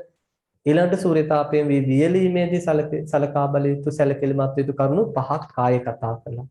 ඔන්න එතනින් සූර්යතාපයෙන් වියලීම කියන කොටස ඉවර වෙනවා. ඊළඟට යන්ත්‍ර මගින් වියලීම කියන කොටස. එතකොට මෙතනදී ඇත්තටම අපි කරන්න පුතේ වී හරහා උණුසුම් වායු ධාරාවක් යවනවා. හරි. එතකොට ඉතින් ඒකෙදි වෙන්නේ වෙනම වාතය ඇද ගන්න පංකා තියෙනවා. හරි. මේ වියලන යන්ත්‍රවල වායු ගෝලයෙන් වාතය ඇදලා ගන්න පංකා තියෙනවා. ඊට පස්සේ පංකා වලින් මේ වාතය ඊට පස්සේ යොමු කරනවා වෙනම මේ රත් කරන කොටසක් තියෙනවා. ඒ කියන්නේ හීටරයක් සහිත කොටසක් තියෙනවා. හරි. ඒතර ඒ තුලින් යනකොට අර වාතය රත් වෙනවා. ඊට පස්සේ මේ රත් වුණු වාතය යවනවා වී හරහා. එතකොට ජලය ටික වාෂ්ප වෙවි යනවා. අර අපි නවීකృత සූර්යතාප වියලනයේ කතා කළා වගේ දෙයක් තමයි මෙතන වෙන්නේ. හැබැයි මෙතන වාතය ඇදලා ගන්නවා වායු ගෝලයෙන් රත් කිරීමේ මෙකැනිසම් එකක් රත් කිරීමේ යාන්ත්‍රණයක් වෙනම තියෙනවා. පැහැදිලිද? ඉතින් සරලව එහෙම මතක තියාගත්තාම ඇති මේ යන්ත්‍ර මගින් වියලීම කියන එක. ඒතර මෙතන දීලා ඇති මේ සඳහා උණුසුම් වායු ධාරා සහිත හයිලයිට් කරගන්න පුතේ. මේ සඳහා උණුසුම් වායු ධාරා සහිත වියලන යන්ත්‍ර යොදාගන්නේ හයිලයිට් කරගන්න. යාන්ත්‍රිකෝ වී වියලීම මගින් පහත වාසියත්වය. ඒ කියන්නේ දැන් අර සූර්යතාපයේ වියලීමේ අවාසි සෙට් එක අනිත් පැත්තට කරකවලා ගන්න පුළුවන් වාසි විදියට වර්ෂාපතනයේ බලපෑමක් නැහැ. වෙහි කාලෙට වේලන්නත් පුළුවන්, රැට වේලන්නත් පුළුවන් ප්‍රශ්නයක් නැහැ. විශාල පරිමාණයෙන් ටොන් ගණන් වලින් එකපාර වේලන්න පුළුවන්. උෂ්ණත්වය පාලනය කළ හැක පාලනය කරන්න පුළුවන්. ඊට පස්සේ ශ්‍රම අවශ්‍යතාව අඩුයි. හරි මේ ඔක්කොම ගොඩක් දුරට දැන් වියලීම කියන කාරණේට මිනිස්සුන්ගේ කොහෙත් මැදිහත් වීමක් නැහැ. එකම දේ තමයි අර වියලන යන්ත්‍රයට වී දෙන්න ඕනේ. ඒවත් පුතේ ගොඩක් දුරට මේ අර පොම්ප කරලා වගේ උඩට අරගන්න ක්‍රමවේද තියෙනවා. මිනිස්සුන්ගේ මැදිහත් වීමක් නැහැ. හරි. ඊට පස්සේ අවශ්‍ය ඉඩකඩක් තවමයි. දැන් හිතන්නකෝ දැන් මිනිස්සුන්ට ඉඩකඩ නැති නිසානේ අර පාර දිගේ වනන්නේ. වෙන ඉඩකඩ හොයාගන්න නැති නිසානේ. මේකට එහෙම ඕනේ නැහැ. ඔය තියෙන්නේ වියලන යන්ත්‍රය. හරි. ඔයාලා දැකලා තමයි ඔයාලා ගම්වල හරි ඒව ඇති. හරි නැති වෙන්න බෑ. සමහර තැන්වල තියෙනවා. මම දැකලා දැන් පාදිනී එකක් තියෙනවා. පාදිනී අනුරාධපුර පාරේ යනකොට එක වී මෝලක මේ වගේ එකක් තියෙනවා. අනුරාධපුර පැත්තට වගේ වෙන්න හැමතැනම වගේ තියෙනවා. හරි මේ වගේ වී වියලන යන්ත්‍ර. ඒතර එහා පැත්තේ දීලා තියෙනවා යාන්ත්‍රික වියලනයක කොටස් කියලා. ඒතර මම කිව්ව පුතේ ඔන්න බලන්න වාතය ඇද ගන්න පංකාවක් තියෙනවා. ඊට පස්සේ උණුසුම් වායු ධාරා ජනකයක්. ඒතර හීටර් එකක් තියෙන්නේ මේ තාපකයක් තියෙන්නේ. අර ඇදලා දෙන වාතය රත් කරලා දෙනවා. ඒතර රත් වුණු වාතය අන්න උඩට යනවා. ඒතර ඒකේ අපි වී ගබඩා කරලා තියෙන ওই පෙට්ටිය වගේ කොටසේ. ඒතර ඒ හරහා මේ පැත්තේ මෙහාට යන්න. එතකොට මෙහෙම උණුසුම් වාතය යනවා. හරි. එතකොට මේ පැත්තෙන් අයින් වෙලා යනවා අර ඇතුලේ තියෙන වී වලින් ජලය අයින් කරගත්ත දැන් ඒවත් එතමනේ සහිත හරි වාතයේ තියෙන නැත්නම් සිසිල් වාතයේ තියෙන ඒ වාතය මේකෙන් ඉහළට අයින් වෙලා යනවා. ඒතර ඒක තමයි මේකේ සිද්ධ වෙන්නේ. ඇති දෙයක් නෑ මහ ලොකු දෙයක් නෑ. පැහැදිලිද? මේ යන්ත්‍ර අපි කියන්නේ උණුසුම් වායු ධාරා සහිත යන්ත්‍ර. ඉතින් මීට වඩා වෙනස් ආකාරයේ යන්ත්‍රක් තියෙනවා. සමහරට ඔය අපි කතා කරන්නේ වැක්කියුම් ඩ්‍රයර්ස් එහෙම නැත්නම් රික්ත වියලන ඒ වගේ දේවලුත් අපිට පාවිච්චි කරන්න පුළුවන්. නමුත් ඔයාලගේ සිලබස් එකේ මේ ධාන්‍ය වියලීමට පාවිච්චි කරනවා කියලා එතන දීලා තියෙන්නේ උණුසුම් වායු ධාරා ඇති කරන නැත්නම් උණුසුම් වායු ධාරා සහිත වියලන යන්ත්‍ර කියලා තමයි කියන්නේ. හරි. එතනින් ඒ ටික ඉවරයි.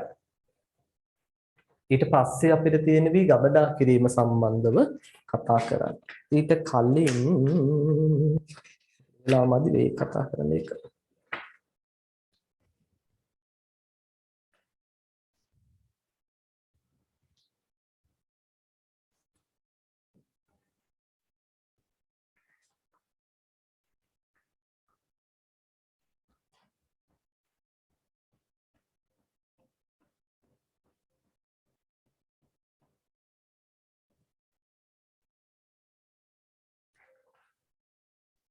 right පෙරලා ගන්නකොට ටියුට් එකේ 37 වෙනි පිටුව 37 වෙනි පිටුව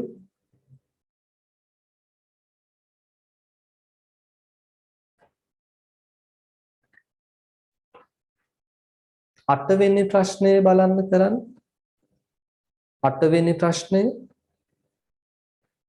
8 වෙනි ප්‍රශ්නය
right කලාවද පුතේ බලමුද අපි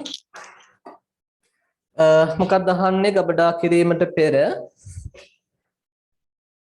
වී වියලීම වැදගත් වන්නේ බලමු අපි වියලීමෙන් සහල්වල ආහාරයට ගැනීමේ ගුණාත්මක බව වැඩි වන නිසාය බර අඩු වීම නිසා ප්‍රවාහන වියදම අඩු වන නිසාය ශුද්ධ ජීවී වර්ධනය සහ ජෛව විද්‍යාත්මක ක්‍රියා නිෂේධනය වන නිසාය දාන්නේ තද බවට පත් වී ප්‍රවාහනයේදී සිදුවන යාන්ත්‍රික හානි අඩු වන නිසාය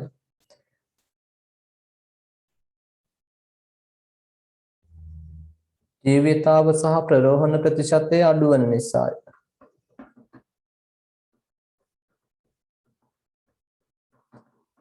මොකද්ද ගත්තේ? ඔව් වඩාත්ම සුදුසු උත්තරයේ 3 ගමුනේ. ශුද්ධ ජීවී වර්ධනය සහ ජෛව විද්‍යාත්මක ක්‍රියා නිෂේධනය වන නිසාය. අනිත් ඒ වගේ යම් යම් ගැටලු තියෙනවා. වියලීමෙන් සහල් වල ආහාරයට ගැනීමේ ගුණාත්මක බව වැඩි වන නිසාය. එපා නේද යම් ප්‍රමාණයකට හරියටේ හැබැයි ඒ ඔක්කොම සිද්ධ වෙන්නේ ආපවර ශුද්ධ ජීවී වර්ධනය සහ ජෛව විද්‍යාත්මක ක්‍රියා නිෂේධනය වීමත් එක්කනේ ඒ හැමදේම වෙන්නේ ඒකත් එක්කනේ දැන් උදාහරණයක් විදිහට සහල් අවපැහැ වෙන්නේ ගොඩක් දුරට ශ්වසනය වැඩි වෙලා උෂ්ණත්වය වැඩි වීමත් එක්ක දැන් මෙතන කියනවා ජෛව විද්‍යාත්මක ක්‍රියා නිෂේධනය කරනවා කියන්නේ ශ්වසනය නිෂේධනය කරනවා හරිනේ ඒ ටික ඔක්කොම කියවෙන කෑල්ල තමයි වඩාත්ම සුදුසු එක අපි ගමු උත්තරේ 3 විදියට. හරි එහෙනම් උත්තරේ ඔන්න 3. right. අනිත් ඒවා නම් තාම කරන්න බෑනේ.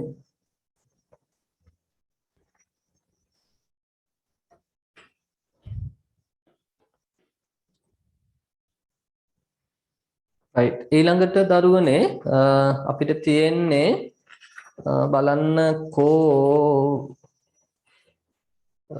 වී ගබඩා කිරීම කියන කොටස තියෙන්නේ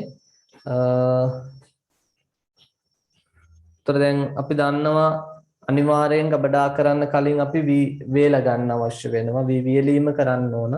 ඒ નિયમિત තෙතමන ප්‍රමාණයට අපි වේලාගත් වී ටික ඊළඟට අපි ගොඩක් දුරට වී කෙටීම කියන තැනට නෙන්නේ. දැන් සහල් සැකසීමනේ සිද්ධ වෙන්නේ. ඒ සහල් සැකසීමට ගන්න කල්පොතේ අපි මොකද කරන්නේ අපේ ගෙවල් වල උනත් අපේ ගෙදර වුණා. දැන් ඔය ඔතෙන්ට එනකල් කරලා ඊට පස්සේ දැන් වී ටික මොකද කරන්නේ ගෙදර ගොඩ ගහලා තියෙනවා. ඊට පස්සේ අවශ්‍ය වෙලාවට අපි ඒකෙන් නේද කොටසක් අය වීවරයක් අරන් ගිහිල්ලා කොටාගෙන එනවා. සහල් සැකසීම කර. හරි එහෙනම් වියලීමෙන් පස්සේ අපි වී කෙටීමට ගන්න කල් සහල් සැකසීමට ගන්න කල් මොකද කරන්න ඕනේ මේ ටික ගබඩා කරලා තියාගන්න අවශ්‍ය වෙනවා. පැහැදිලිද? එතකොට මේ ගබඩා කරලා තියාගන්න කොටත් අපි විශේෂයෙන්ම අවධානය යොමු කළ යුතු දෙයක් තමයි හරි තෙතමන ප්‍රතිශතය කියන එක. පැහැදිලිද? තෙතමන ප්‍රතිශතය ගැන අනිවාර්යෙන් අවධානය දෙන්න ඕන. මොකද තෙතමන අපි දැන් අර කියපු දේම තමයි මෙතන කියන්නේ. අපි VVLE මේ ටික කතා කළා. ඒතර තෙතමන ප්‍රතිශතය වැඩි වුණොත් අපි දන්නවා පැහැදිලිවම මේ දිලිරා සාධන මේ වගේ දේවල් කුමි හානිය ඇති වෙනවා. ඒක එකක්. ඊළඟට වීවල ජීවිතාව අඩුවීම සිද්ධ වෙන්න පුළුවන්. ඒ විතරක් නෙමේ ප්‍රරෝහණ කර අපි අර ඒක කතා කරන්නේ ඇත්තටම අර රෝපණ ද්‍රව්‍ය විද්‍යාවට නැත්නම් බිත්තර වී කතන්දරේදී අපි කිව්වේ ඒතර ජීවිතාව අඩුවීම ඊට අමතරව ප්‍රරෝහණ ප්‍රතිශතය අඩුවීම මේ වගේ දේවල් සිද්ධ වෙන්න පුළුවන්. ඒ විතරක් නෙමේ සහල් පරිභෝජනයේ තියෙන ප්‍රියතාවය අඩුවීමක් මේ වගේ දේවල් සිදුවීමේ හැකියාවක් තියෙනවා. අපි මුලින්ම ඔතන මේ උදාහරණ දෙකක් ලියන්න තියෙනවනේ. ඒ දෙක සටහන් කරගෙන යමු. ඊට පස්සේ තියෙනවා චුටි වගුවක් මේ එක එක තෙතමන ප්‍රතිශතයන් වලදී මේ කොච්චර කාලයක් අපිට වී ගබඩා කරලා තියාගන්න පුළුවන්ද කියන එක අපිට පස්සේ ඒ කැලල සම්පූර්ණ කරගමු. රයිට් ලියන්න පුතේ මේ විදිහට උදාහරණ කියන එකේ පළවෙනි හරි ලකුණ ගාවෙන් ලියන්න. වී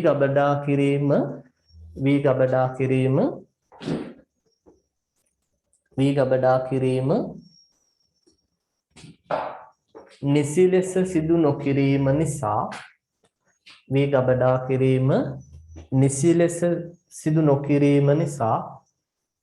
නිසි ලෙස සිදු නොකිරීම නිසා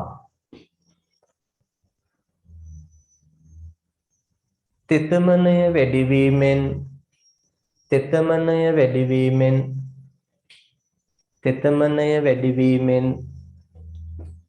කුමිහානි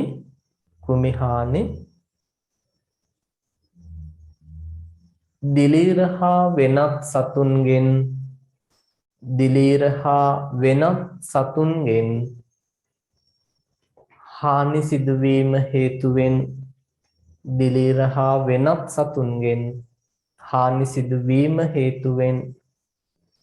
හානි සිදුවීම හේතුවෙන් අස්වනු ප්‍රමාණයෙන්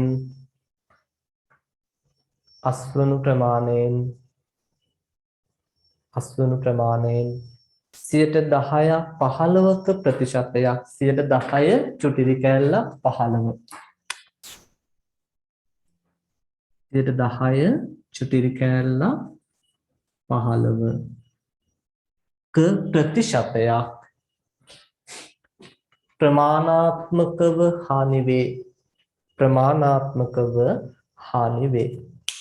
ප්‍රමාණාත්මකව හානි වේ.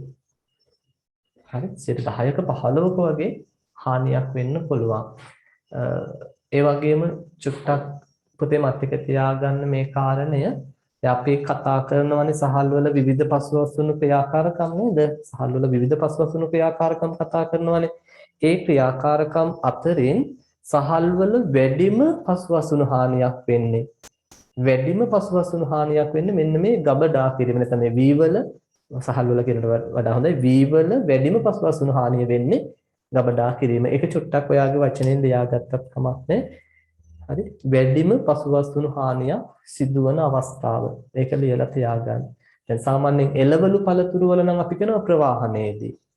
අක්‍රමවත් ප්‍රවාහනය නිසා තමයි වැඩි පසුබස්වුණු හානියක් වෙන්නේ එළවලු පළතුරු වල. මතක තියාගන්න. ධාන්‍ය වල එහෙම නැත්නම් වී වල විශේෂයෙන් ගබඩාවේදී තමයි වැඩි හානියක් වෙනවා කියන්නේ. ඒක සාමාන්‍යයෙන් කියනවා 10ක 15ක වගේ මට්ටමකට යන්න පුළුවන් නිසි ලෙස අපි ගබඩා කිරීම සිදු නොකළොත්. මතක තියාගන්න. හරි. එන්න පුතේ දෙවෙනි තරු ලකුණට එහා පැත්තේ තියෙන්නේ පිටු අංක 14 තියෙන්නේ ලියන්න. වී වල ජීවිතාව අඩු වී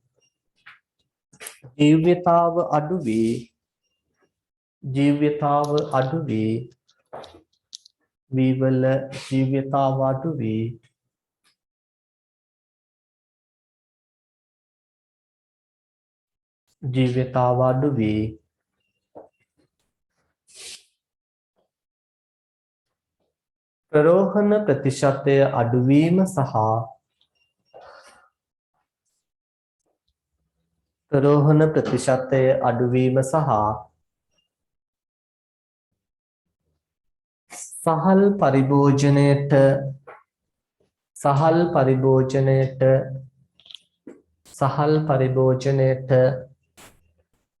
සහල් පරිභෝජනයට ප්‍රිය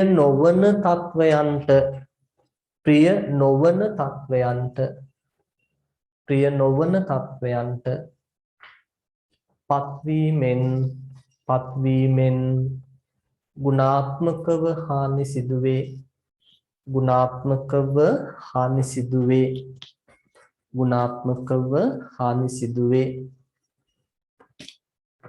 ගුණාත්මකව හානි සිදුවේ. ඔන්න ඒ નિયમિત ලෙස වී ගබඩා නොකළොත් අස්වැන්නේ ප්‍රමාණාත්මක සහ ගුණාත්මක හානියක් වෙන්න පුළුවන් කියන එක. right. ඊළඟට දරුවනේ බලමු අපි වී ගබඩා කිරීමේදී වී වල තෙතමන ප්‍රතිශතය මත ගබඩා කාලය කොහොමද වෙනස් වෙන්නේ කියලා ප්‍රශ්නයක්.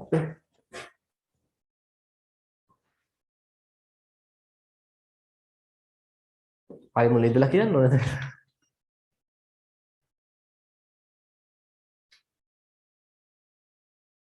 කීවෙනි එකද කියන්න ඕනේ? දෙවෙනි එකද පළවෙනි එකද?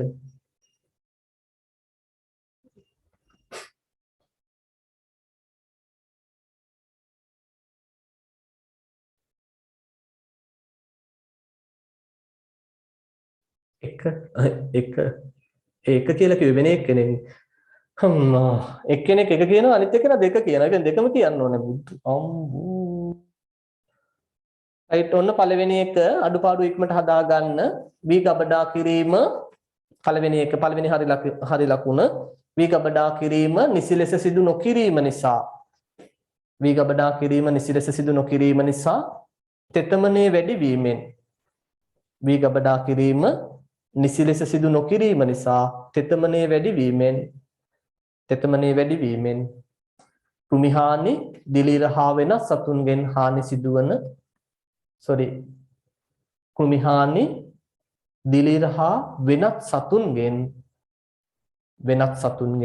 හානි සිදුවීම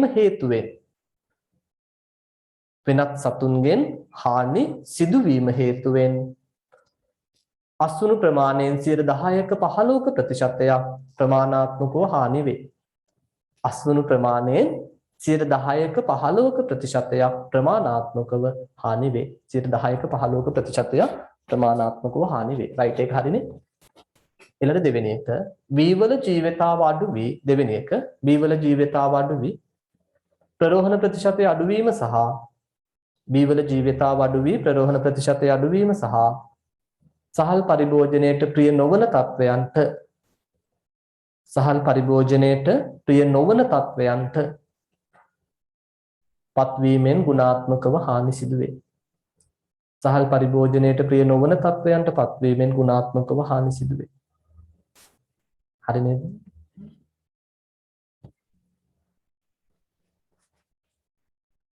හරිද? දැන් ගැටලුවක් නෑ නේද? මම සිග්නල් අවුල් ගියා. හරි ගියානේ. ඊළඟට බලමුද වගුව සම්පූර්ණ කරගමු. මුලින්ම ගන්න පළවෙනි තීරුව ලියන්න පොතේ තෙතමන ප්‍රතිශතය 14-18. අපි කෙලිම පුරවගෙන මෙයමු. ආයි විස්තර කරන්න දෙයක් නෑ ඕකේ. 18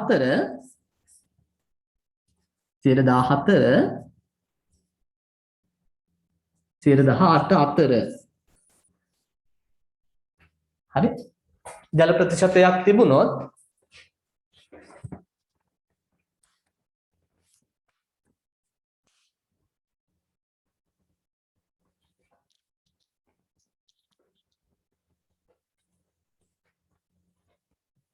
අපි කියනවා පුතේ ගබඩා කාලය සති 2යි 3යි කියලා. ඊට වඩා බෑ.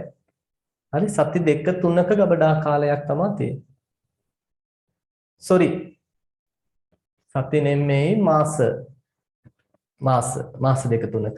මාස 2-3ක ගබඩා කාලයක්. මාස 2-3ක ගබඩා කාලයක් තියෙනවා.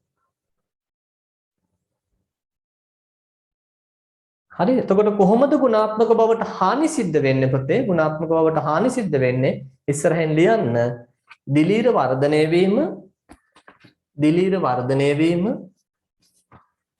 වර්ධනය වීම කමාවක් අවපැහැවීම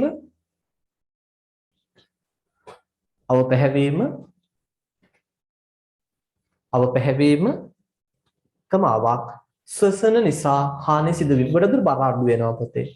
හරි ශ්වසන හානිය. ඒතර අර ආහාර වැය වෙනවනේ නේ ශ්වසනයේදී. එහෙනම් ශ්වසන නිසා හානි සිදුවීම. ශ්වසනය නිසා කිව්වත් තමයි ශ්වසනය නිසා හානි සිදුවීම. හරි ගබඩා කරනකොට කිලෝ 1000ක් තිබ්බා.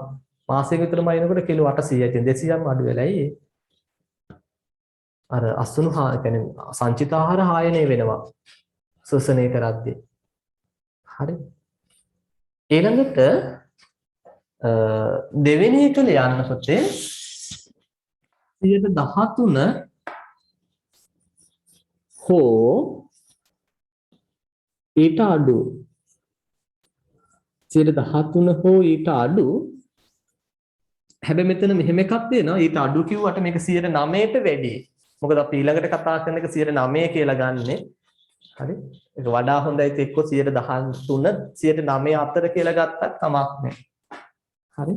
13ත් 9ත් අතර වගේ එහෙම ගත්තත් කමක් නැහැ. පැහැදිලිද? ඒතර සාමාන්‍යයෙන් තියන්න පුළුවන් කියනවා මාස 8ක් 12ක් වගේ කාලයක්. මාස 8ක් 12ක් වගේ කාලයක් තියන්න පුළුවන්. මාස 8ක් 12ක් වගේ කාලයක්. මාස 8ක් 12ක් වගේ කාලයක් තියන්න පුළුවන්. හරි? අවුරුද්දකට ආසන්න කාලයක් තියාගන්න පුළුවන්. ඒතර හානි සිද්ධ වෙනවා කෘමි හානි තමයි සිද්ධ වෙන්නේ. කෘමි හානි සිදුවීම වෙනවා. ගුණාත්මක බවට සිදුවන බලපෑම ලියන්න පුතේ කෘමි හානි සිදුවීම. කෘමි හානි සිදුවීම. ඊළඟට 9 හෝ ඊට අඩු. අපි මෙතන 13 9 අතරනේ ගත්තේ. එහෙනම් ඊළඟට 9 හෝ ඊට අඩු. ඊට අඩු. 9 හෝ ඊට අඩු. ප්‍රති ගබඩා කාලය අවුරුද්දට වඩා වැඩි.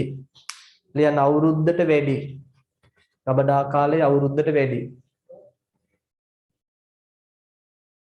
හැබැයි මෙතනදී ප්‍රශ්නයක් එනවා. ඒ තමයි පුතේ ජීවිතාවට හානියක් වෙනවා. ඒ කියන්නේ සමහරට මේ මට්ටමට වේලලා අපිට මේ බිත්තර වී තියාගන්න අපහසුයි. හරි මොකද වෙන්නේ ජීවිතාව අඩුවීමක් වෙනවා. රයිට් එන ලියන්න ජීවිතාවට නැත්නම් ජීවිතාව අඩුවීම. ගුණාත්මක බවට සිදුවන හානිය ලියන්න ජීවිතාව අඩුවීම. හරි. අදට අපි උතනින් අතර කරමු. හරි? එතකොට සහල් සැකසීම සම්බන්ධව අද කතා නොකර ඉමු නේද? කමක් නැහැ නේ. ඒතර සහල් සැකසීම සම්බන්ධව අපි ඉරිදා සාකච්ඡා කරමු. එතකොට එතනින් සහල් සැකසීම කොටස ඉවර කරන්න පුළුවන් අපිට ඉරිදා ක්ලාස් එකේ. ඊට පස්සේ අපි එළවලු පළතුරු වල පසුබස් වුණු කොටසට එමු. ඊට පස්සේ අපිට අවසානයේ තියෙන එළවලු පළතුරු වල පසුබස් වුණු කොටස කොහොමත් අපිට මම කිව්වා සති සති දෙකකට වඩා අපිට කතා කරන්න වෙයි. සති නෙමෙයි දවස් දෙකකට වඩා කතා කරන්න වෙයි බොහෝ දුරට. මේ හා සමාන කොටසක් එකෙත් තියෙනවා. මත්ස්‍ය කොටස නම් එක දවසින් අපිට ඉවර කරන්න පුළුවන්. පැය දෙකක් ඒකට හොඳටම ඇති වෙයි. ඉතින් හදිසියක් නැහැ. අපි කරගෙන යමු. එතකොට අර නැවත මතක් කරන්නේ අනිත් ටියුට් එක 11 වෙනි පාඩමේ ටියුට් එක. එතකොට මේ දවස් ටිකේ අරගන්න මම ඒ කියපු විදිහට ඒ ආයතන වලින් අරගන්න. ඊට පස්සේ PDF ගන්න අය PDF එක මගෙන් අරගන්න. ටික තමයි දැනුවත් කරන්න තියෙන්නේ. හෙට 2023 second group එක දෙවෙනි කණ්ඩායම 2023 සඳහා අපි පටන් ගන්නවා. හෙට තමයි ඉස්සෙල්ලාම පටන් ගන්නෙ. හෙට උදේ 10:30 12:30 අතර තියෙන්නේ. ඉතින් ඔයාලා දන්න කවුරු හරි තවමත් ඉන්නවා නම් සම්බන්ධ නොවුණු සම්බන්ධ වීමට බලාපොරොත්තු වෙන්න ඉන්න. හෙට දිනේ සම්බන්ධ කරන්න. හෙට දිනේ කොහොමත් අපි කිසිදු අය කිරීමක් නැහැ. ඕන කෙනෙකුට සම්බන්ධ වෙන්න පුළුවන් විවෘතව. දෙවෙනි දවසේ ඉඳලා තමයි බොහෝ දුරට ඒ පන්ති කාඩ් දෙවෙනි දවස් නෙමෙයි ඉතින් දවස් දෙකක් විතරක් දෙන්න පුළුවන්. යාලට දවසට සතියේ දවස් දෙකක් වෙන. ඒතර පළවෙනි සතියේ දවස් දෙකම වගේ. ඒතර බොහෝ දුරට නොමිලේ සම්බන්ධ වෙන්න පුළුවන්. ඊට පස්සේ තුන්වෙනි දවසේ ඉඳලා වගේ වෙන දෙවෙනි සතියේ එතකොට තුන්වෙනි දවසේ ඉඳලා වගේ තමයි අපි පන්ති කාඩ් බලන්නේ. දන්න නංගිලා මල්ලා ඉන්නවා නම් ඒතර සම්බන්ධ කරන්න BST වලට. මුල ඉඳලම අහපව්. ඒ කියන්නේ මුල ඉඳලා යන පන්තියක්. සහ දුර වුණත් කමක් නැහැ. දිගටම ඔන්ලයින් යනවා. දුර කොහේ හිටියත් කමක් නැහැ. ඇමරිකාවේ හිටියත් කමක් නැහැ. සිංහල පුළුවන්.